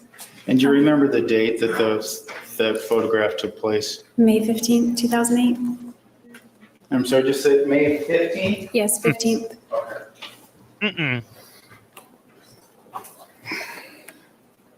I just want to say, every time he calls her Miss Arias, I like get Showing giddy you because I know why he does it. what's been marked as exhibit 452. If I recall correctly, that's you and your sister Angela. If I'm going to call right? y'all out, Yes. I'm going to call myself out. I'm not going to do anything to you guys that I wouldn't do to myself. And Raising. that is your hand around her, right? That's right. Okay. And in exhibit 453, got a second there.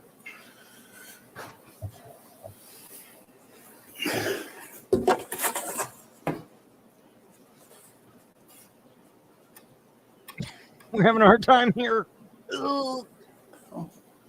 That's your hand I feel like I'm again, gonna right? have to cover Yes. my face. Oh, no. Now, before we move on past this photograph, you would concede that there's no visible bend in your finger, at least in terms of any injury, correct? Correct. Well, it's sort of bent. Right. Well, going back to 452, it appears, I know she's Angela is wearing a hat, but it appears that she's at least a few inches shorter than you. Is that fair to say? Yes, that's her height. Okay. How tall are Her you, height Miss is a few Arias? inches shorter than you. I think Does I'm everything 5'5" and a rotate half around or you? 5'6", somewhere around there. I'm a little taller than that, so I'm going to ask Miss Wilmot to come forward. Jodi, if you could step down, please, in front of the jury. Judge, first is we need to have Miss Wilmot's height in whatever it is that she's wearing. Other than that, I would object on grounds of relevance. The objection's overruled. And we'll just have Miss Wilmot, for the record, state her height.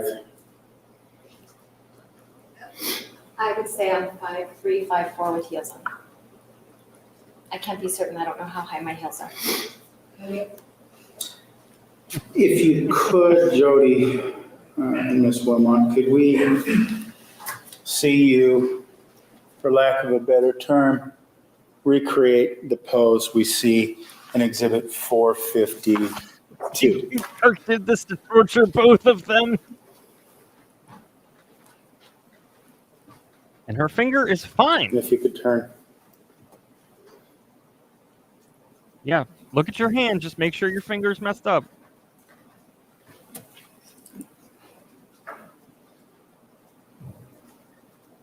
Okay, thank you. There's literally nothing wrong with her finger. The finger is split. You must acquit. We ain't acquitting. Now, prior to, well, we talked a lot about injuries you sustained to your hands. And when you have sustained those injuries. Right? Come on, Jodi, you're a photographer. Prior to June 4th, immediately prior, I should ask, did you have suffer any injuries to either one of your hands? Yes. Could you tell us how those injuries occurred? All right, everybody. So here's the deal. I did an impromptu terrible commercial. So here's the thing about barbecue. That I deeply, well, I didn't regret at all, actually. I won't lie. I didn't regret it. It was tasty. Anyways, hey, let's have a little bit of a break, huh? Enjoy my pain. So here's the thing about barbecue sauce. You go to the grocery store and you stare at it like it's an open fridge because you forgot what you were going into the fridge for. There's a lot of options out there. I'm going to go this way and I'm going to grab a shot glass. One moment, please. That's post-mascot brain for you. Who needs a shot glass? I've got a wine glass. You only, what you need to be able to trust. You need to be able to trust a barbecue company and brand to deliver every time. And I only need 3 options of barbecue sauce. That's all I need. And those are code 1, code 2, and code 3. Right? So over here, and you can see it's been used a lot. But hey, that's Slick's barbecue. And this is code 3, hot. A few months ago, I did a shot of this. But I like it more than just a shot. The kids say, pics or it didn't happen.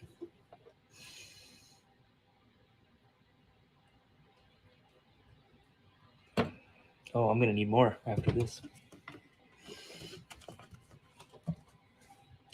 I'd say that's probably more than a shot. down the hatch.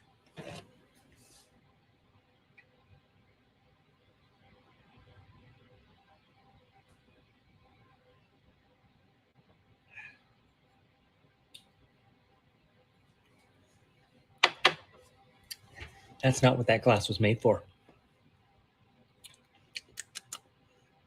And in about 10 minutes, my stomach might say that's not what it was made for either. But I think it was. Slick's Barbecue. It's coming soon to a grocery store and distributor near you.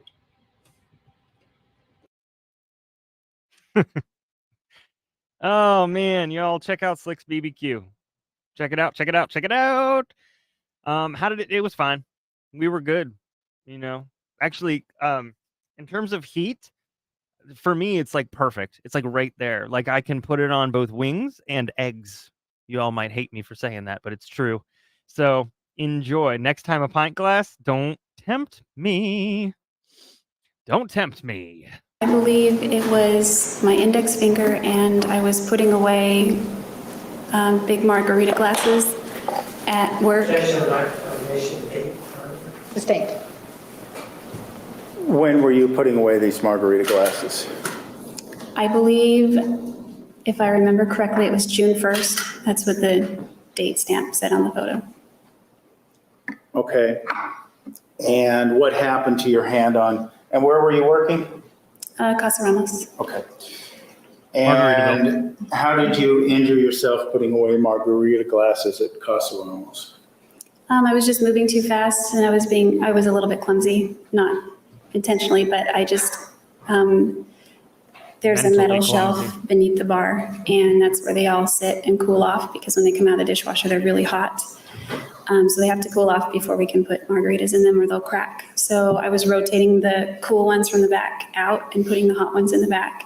And as I was reaching in with my hand, I hit some of the metal, and it peeled back some of the skin, and it was just a wound. Did you photograph those injuries? Yes.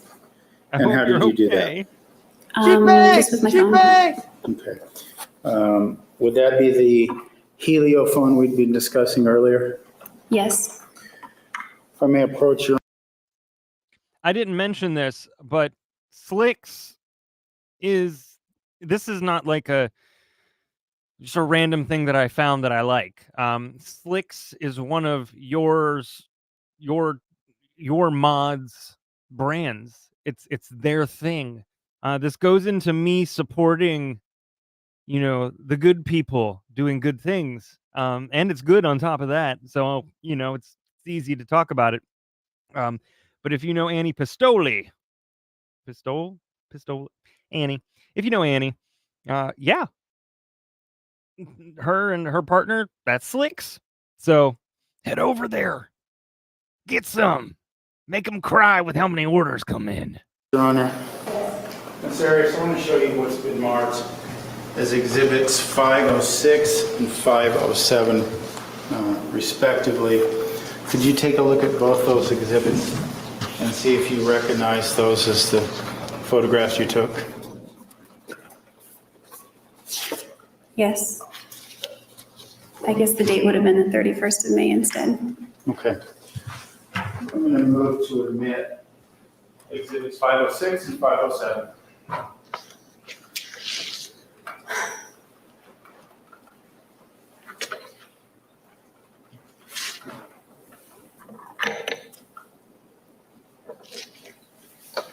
Objection relevance, facial injuries to the right hand.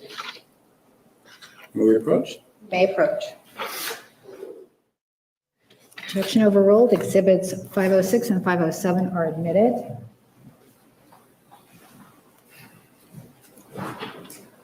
Now, Jodi, while those are being marked into evidence, could you describe for us why you chose to take these photographs? Yes. After my boss gave me a big Band-Aid to cover it, because it kind of covered a larger surface area. And so I went home, took a shower, and then After that, I peeled it back just to check on it, and it was just kind of gnarly. So it was like a trophy picture, kind of. I was going to send it to some friends, say, look what I did at work. I mean, it sounds strange seeing it post June 4th, but before that, it didn't seem like a big deal. Code 3 months for you. I sent it to a few friends to say, look what happened. This is crazy, kind of thing. Okay.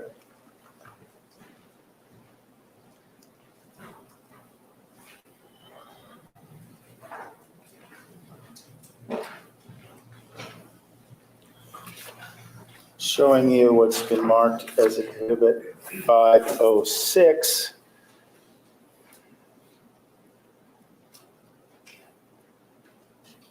That's one of the cuts you sustained to your hand? Yeah, the fold of the skin is back over the injury. That's most assuredly a knife wound. And can you tell from this exhibit, is this your right or left hand? That would be my right hand.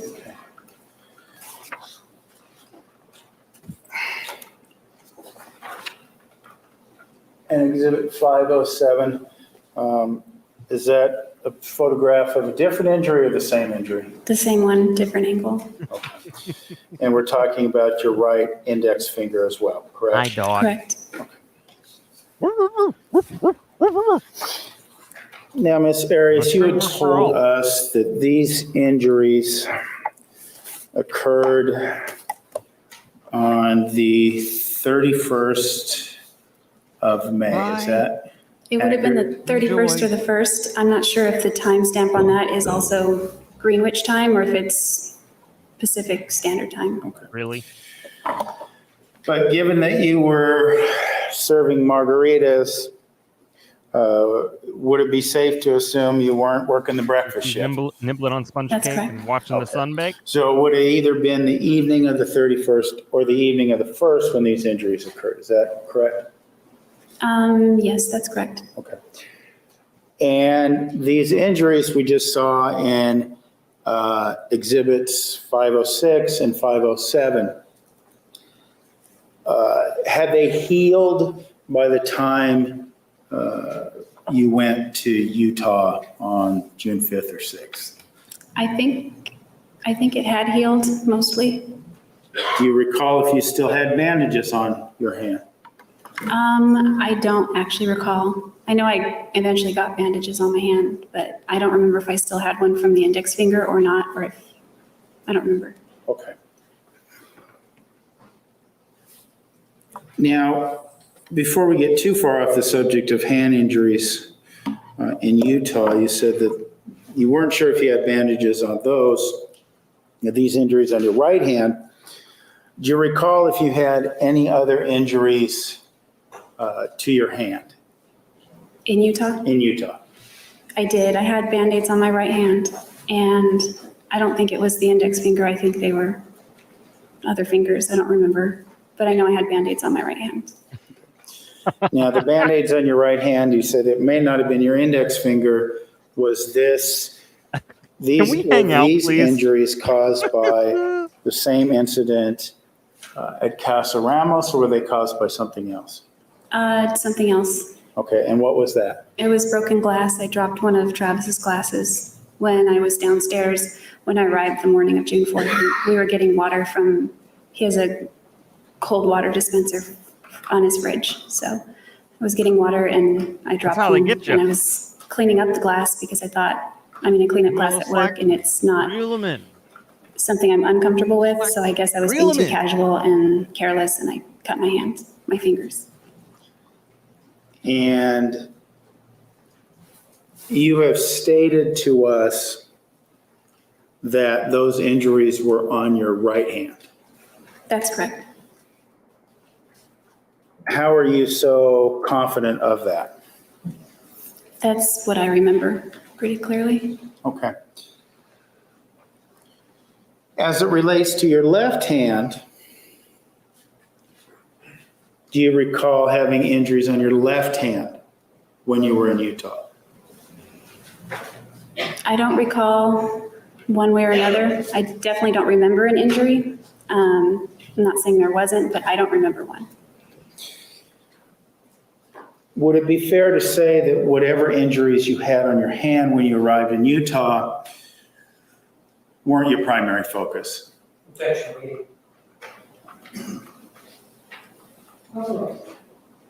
That would be fair to say. Now, we heard about some of the injuries to your hand. We heard about the struggle or fight you had with Mr. Alexander on June 4th. Don't go. Did you have any other injuries visible when you went to Utah? As far as visible, not that I'm aware of. I had other injuries, but I think they were covered with clothing. Are you telling us then that you had to make effort to make sure these injuries were covered? No, I think it was just like I had injuries on my feet and my ankles. And I think just because I was wearing socks and shoes, they weren't visible. Okay. Now this injury again, maybe you could be so kind as to hold up and show us your broken finger again as you did on direct. Oh. Your finger? Regular? No, this way. This way, so it's visible. Like this? Okay. When did that injury occur? January 22nd, 2008. Okay. Now you were asked, and that is the injury you incurred when you testified to having received when Mr. Alexander was kicking you in the ribs and he ended up kicking your hand, correct? That's correct. Okay. You were asked about any medical attention that you might have sought for that. And you said something to the effect of you didn't seek any professional medical attention. Do you recall that? Yes. Did you receive anything that could be considered quote unquote medical attention? Did you bandage it? Could you just kind of explain that to us? Yes. We didn't bandage it because there was no broken skin, but after Travis calmed down and apologized, he made a splint for it, and I just thought that was really nice because he got really angry and then was very ashamed. Beyond the scope of the question, what medical treatment? How did you feel about Travis making this? You said Travis made this splint for you. How did you feel about him making that? Objection beyond the scope. She was asked her feelings by the state. Approach, please. And Ms. Arias, you were telling us Mr. Alexander broke your finger, that you didn't receive any professional medical treatment for it, but that Mr. Alexander made a splint for you. Is that right? Yes. Okay.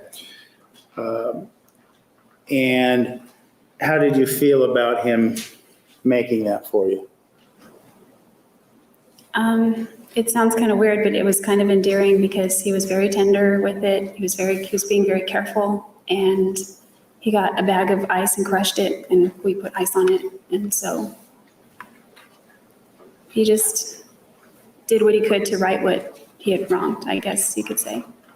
So that meant a lot. And you found that, and that was enough for you to perceive it as endearing, is that right? Yes, the moment was endearing. It seemed very tender. He was very sincere. And I mean, when I got home, I took it off and cried, and he made another one for me later. But at the moment when he made it, he was just very gentle with it. Okay.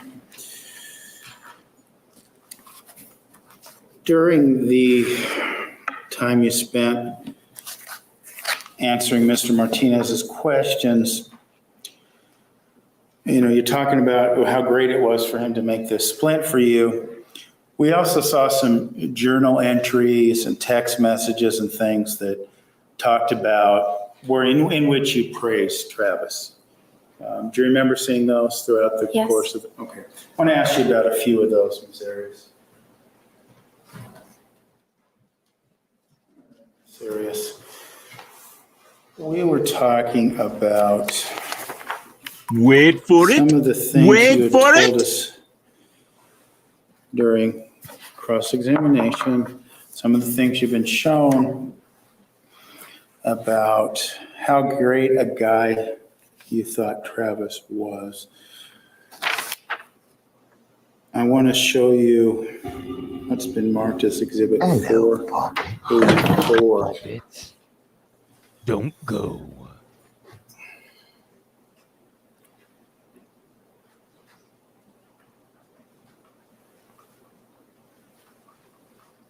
You see that? Who's the guy in the back with the... You said, Travis, I thank you for being such an amazing friend. Was he an amazing friend to you? Thank you for being a friend. Yes, at times he was very amazing. You say at times. You know, we heard about the Cinnabon card that he left on your car when you came home from a trip. Yes. Were there, before maybe we go beyond that, what made him such an amazing friend to you? It's more about how he made me feel. He would, and things he would say. He believed in me. He saw my potential or saw potential in me. And he just made me feel like I could go, I don't know, he made me feel really good, like I could realize that potential and beyond. And I feel like he saw past whatever exterior was there and saw inside, and he made me feel like I was a beautiful person inside. Okay, you said a couple things there. You said he made you feel as if you could realize your potential. You make me feel like dancing. I'm gonna dance the night Is that away. something that anyone else, is that feeling something that anyone else had given you in your life? Occasionally, Daryl, and occasionally Matt, and I don't really remember with Bobby, but I mean, I think there was a few art teachers that really believed in me. Not today, Satan. Not today. But was there something different, be it the frequency or the type of affirmation about your potential that Mr. Alexander was giving you that was different than the affirmations you might have been getting from other people in your history? I would say it was different. It was a lot more intense, more frequent. It's kind of like I was swept off my feet. He came at me really strong, but in a positive way, and it wasn't like what I had experienced before. It was nothing like what I experienced before, but it was similar in that it was positive, but it was just like amplified. That would be a good description. Okay.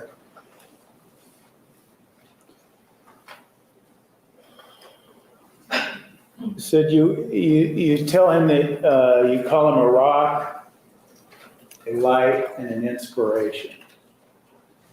Was that, when you said that on April 18th, 2008, was that sincere, your sincere feeling? Yes. What did you mean by inspiration? How did he inspire you? He was a motivational speaker, and he would give talks sometimes at prepaid legal events, and he wouldn't just inspire me, he would inspire the whole crowd. So it created a sort of synergy or an energy in the room that just makes you feel like you can walk out of the room and conquer the world. He had a gift for that. And that inspiration you talk about him providing in motivational speaking at prepaid legal seminars, did he provide that to you on a personal basis? Yes, he counseled me many times on a lot of subjects. Okay. You talk about how you appreciate the ways he's gone out of the way for you. What do you mean by that? Do you want examples, you mean? Yeah, if you could give us an example. Well, when he got me to move to Arizona, he paid for the rental So I put all of my things from I had from Big Sur, and then I went to Palm Desert to get more things. And he paid for the rental to get out there, and I paid him back, but he gave me the money for it. And then he offered to have me store all of my things, my extra things that I didn't have room for at the house I was renting. He offered to let me store them at his house. Like my paintings, he cleared a space in his office closet just for them so that they wouldn't be exposed to the elements. Everything else went in the garage. My house plants, I didn't have room for them where I was, so he made space on his kitchen counter to keep them there, and they stayed there for the whole time I lived in Mesa. Other times when we were maybe at a prepaid legal event locally, he would pick up the tab if it was just dinner or something. Just little nice gestures that he would do. There was the Cinnabon thing that he went out of his way just to go get that just for me because he knew I wouldn't be able to get it when I flew back into Sky Harbor.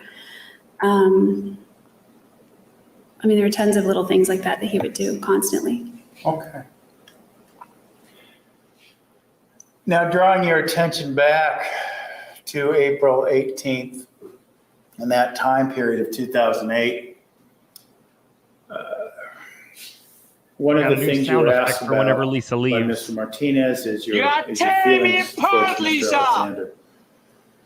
So in that regard, drawing your attention to this time period, did you love Mr. Alexander? Yes.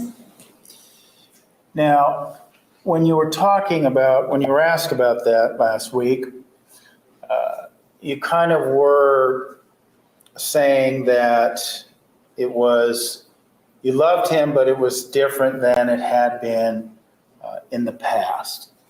And you weren't allowed to explain that. So if you could kind of explain that difference, how you felt about him previously as to how you felt about him, say, using April 18th, 2008 as a guidepost. Objection to the characterization, not allowed to explain it. Sustained. Rephrase your question. Can you explain to us the difference between how you felt about Mr. Alexander when you were dating him and you were involved in a relationship as opposed to April 18th, 2008? Yes. When we first, I felt like I began to love him early on, but not in love. Like I love all people. So he got that advancement automatically. But then as I got to know him, my love for him grew. And I wasn't sure we were going because for about 5 months after meeting, we sort of just meandered without being in any kind of official relationship. But soon I began to fall in love with him. And that was during the time we were dating. And I felt pretty intense as far as being in love with him. And so when I discovered the things he was doing outside of our relationship, obviously that hurt and we broke up. But I still loved him. The love didn't go away just because the trust did. So we were sort of making an effort to maybe get back together, not testing the water. And then I kind of realized that maybe he wasn't going to change. And then when the morning you have a soup pie, when he sweared at me, I just thought, I didn't want to continue with somebody like that could speak to, I didn't want to have children with somebody that could speak to their mother that way. I kind of looked at it that way. So I still loved him, but I began to pull back from the idea of a future with him. And so we remained in a limbo state for a while, and then it became apparent around Christmas time of 2007 is when I flew back home and realized I want to be here. I don't want to be in Arizona anymore. So. Let me ask you this, and maybe this would be an oversimplification, but forgive me if I do so. Would this early on period be more of a romantic love in the time, April 18, 2008? Would that be more of a platonic love, for lack of a better way of saying it? It's complicated because by that time I felt more in an unconditional love where in terms that I just wanted him to be happy. I wanted him to have a future that was happy. I wanted to have my own future, but I wanted us to be able to remain on good terms. And at the same time, we kept confusing our boundaries because we were still sleeping together and doing that. So that kind of kept my heart more involved than maybe it should have been. Okay. So on April 18th, 2008, then, what you're telling us is you had an unconditional love for him. That's how I would characterize it. Okay. Exhibit 485, if I'm correct, was the Good night. note you made at his memorial, correct? Yes. No, you can't see it all here. Let me bring it up for you. That was your note to him, correct? Correct. And you had, through email or what have you, at least provided that photo of him to someone who was organizing that service. Is that accurate? Yes. Okay. Before we get into the content of this, would it be safe to assume you weren't the only person at this memorial service? Yes. Matter of fact, you told us you talked to several people at that memorial service, correct? Yes, I knew all of the people there. You're so popular. You weren't the Jodi. only person, So to your popular. understanding, that thought Travis was a great guy, were you? No, I was not.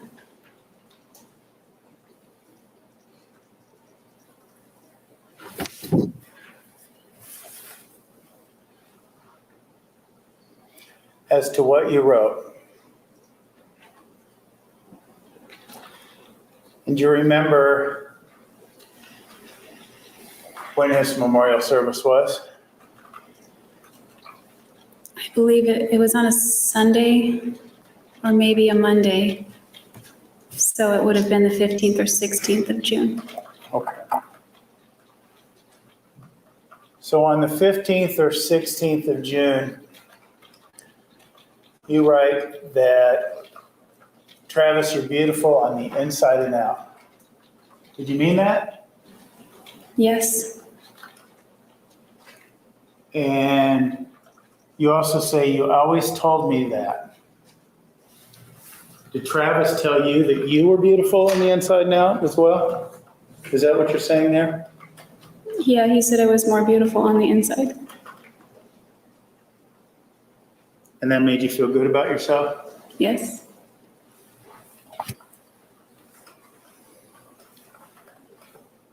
You tell him that you never stopped believing in him. And I know that you always believed in me. When you say you've never stopped believing in Travis, what were you referring to?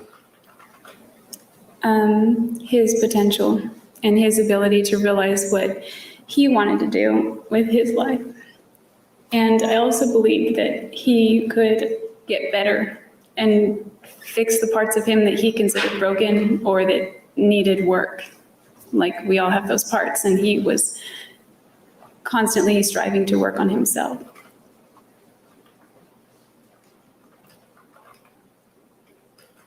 Oh no. You say, thank you for sharing so much.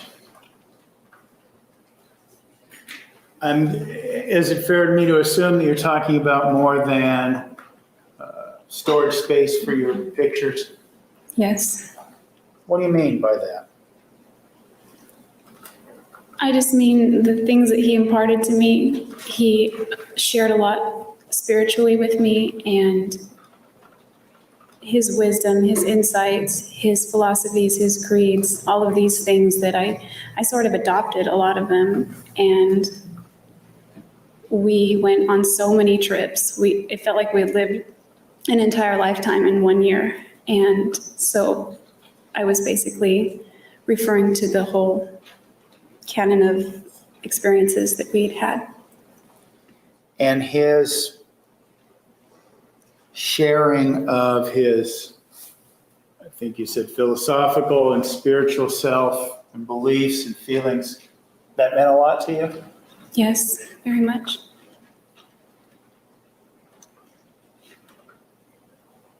You also say that the world has been blessed because you, referring to Travis, have been here.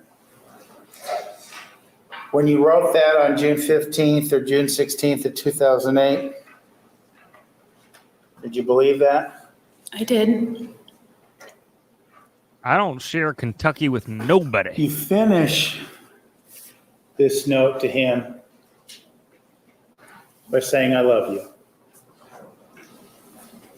2 hours later. On June 15th or 16th of 2008, did you still feel that same unconditional love, to use your words, for Travis that you were feeling in April of 2008? Well, I still had love for him, yes. Good night. Don't go. I was thinking now more in terms of eternity. Well, all right, Lori that Vallow. makes sense given the time frame where we're at. But let's maybe take a step back from eternity for a second. Let's take a step back. Looking at that quote, I love you. Would that be a true statement on June 2nd, 2008? Yes. June 3rd, Yes. 2008? June 4th, 2008? Yes.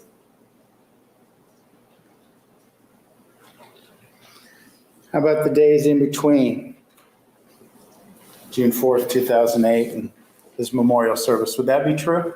Yes.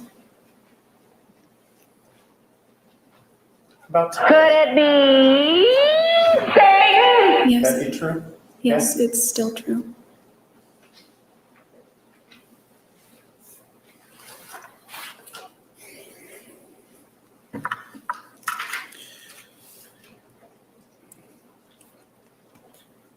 You also talked about, Oh my God, her face is everything.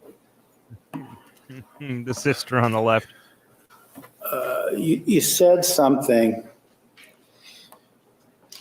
You recall hearing the recorded phone call you had with Mr. Alexander on May 10th, 2008. Recall hearing that? Yes, during I this do. trial? Okay. And something was said on there because, apart from the spiritual side of your relationship and the friendship, close friendship you shared, there was a sexual aspect to your relationship as well, right? Yes. And part of that, anyway, we've seen in the phone call of May 10th, right? Blah, blah, Yes. blah, dee, blah, blah. You made a comment in that tape about him making you feel like a goddess. I believe those were your words. Do you remember that? Yes. Okay. Who cares?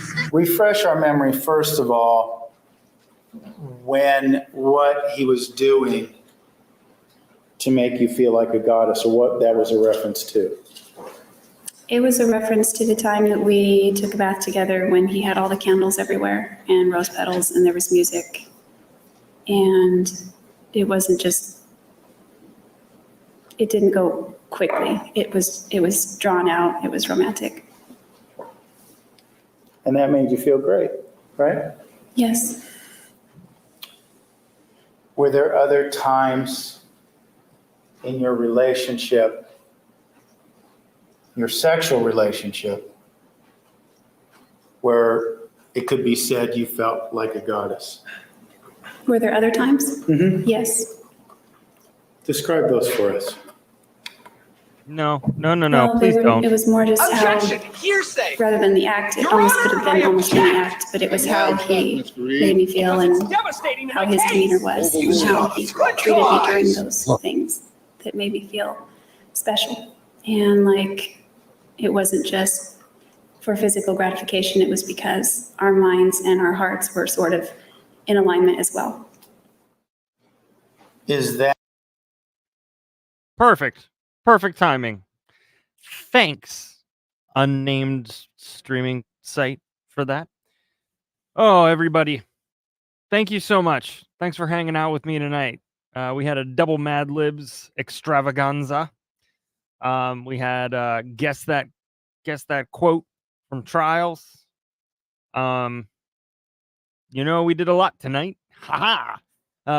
So Wednesday, I will as soon as the soccer game is over, as soon as the game's over that I am mascotting, I will put up a post on YouTube to give you an idea of kind of generally when we're going to start.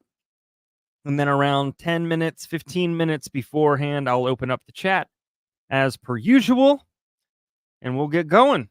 And I'll try not to fall asleep as I sit in this chair.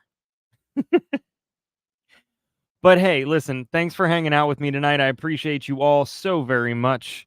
You guys are 1 in a million or 82 in a million. You guys are awesome. I appreciate you. Not very, that it's quite the compliment that you guys would hang out this late with somebody like me, someone like you. But bottom line is, thanks for showing up for jury duty. Take care of yourself and take care of your friends and family. And listen, don't forget to smile. It makes a world of difference, and we need a little more smiling out there. You all have a wonderful night, a great tomorrow, and I'll see you guys on Wednesday. Bye. No. Court's adjourned. Now bye.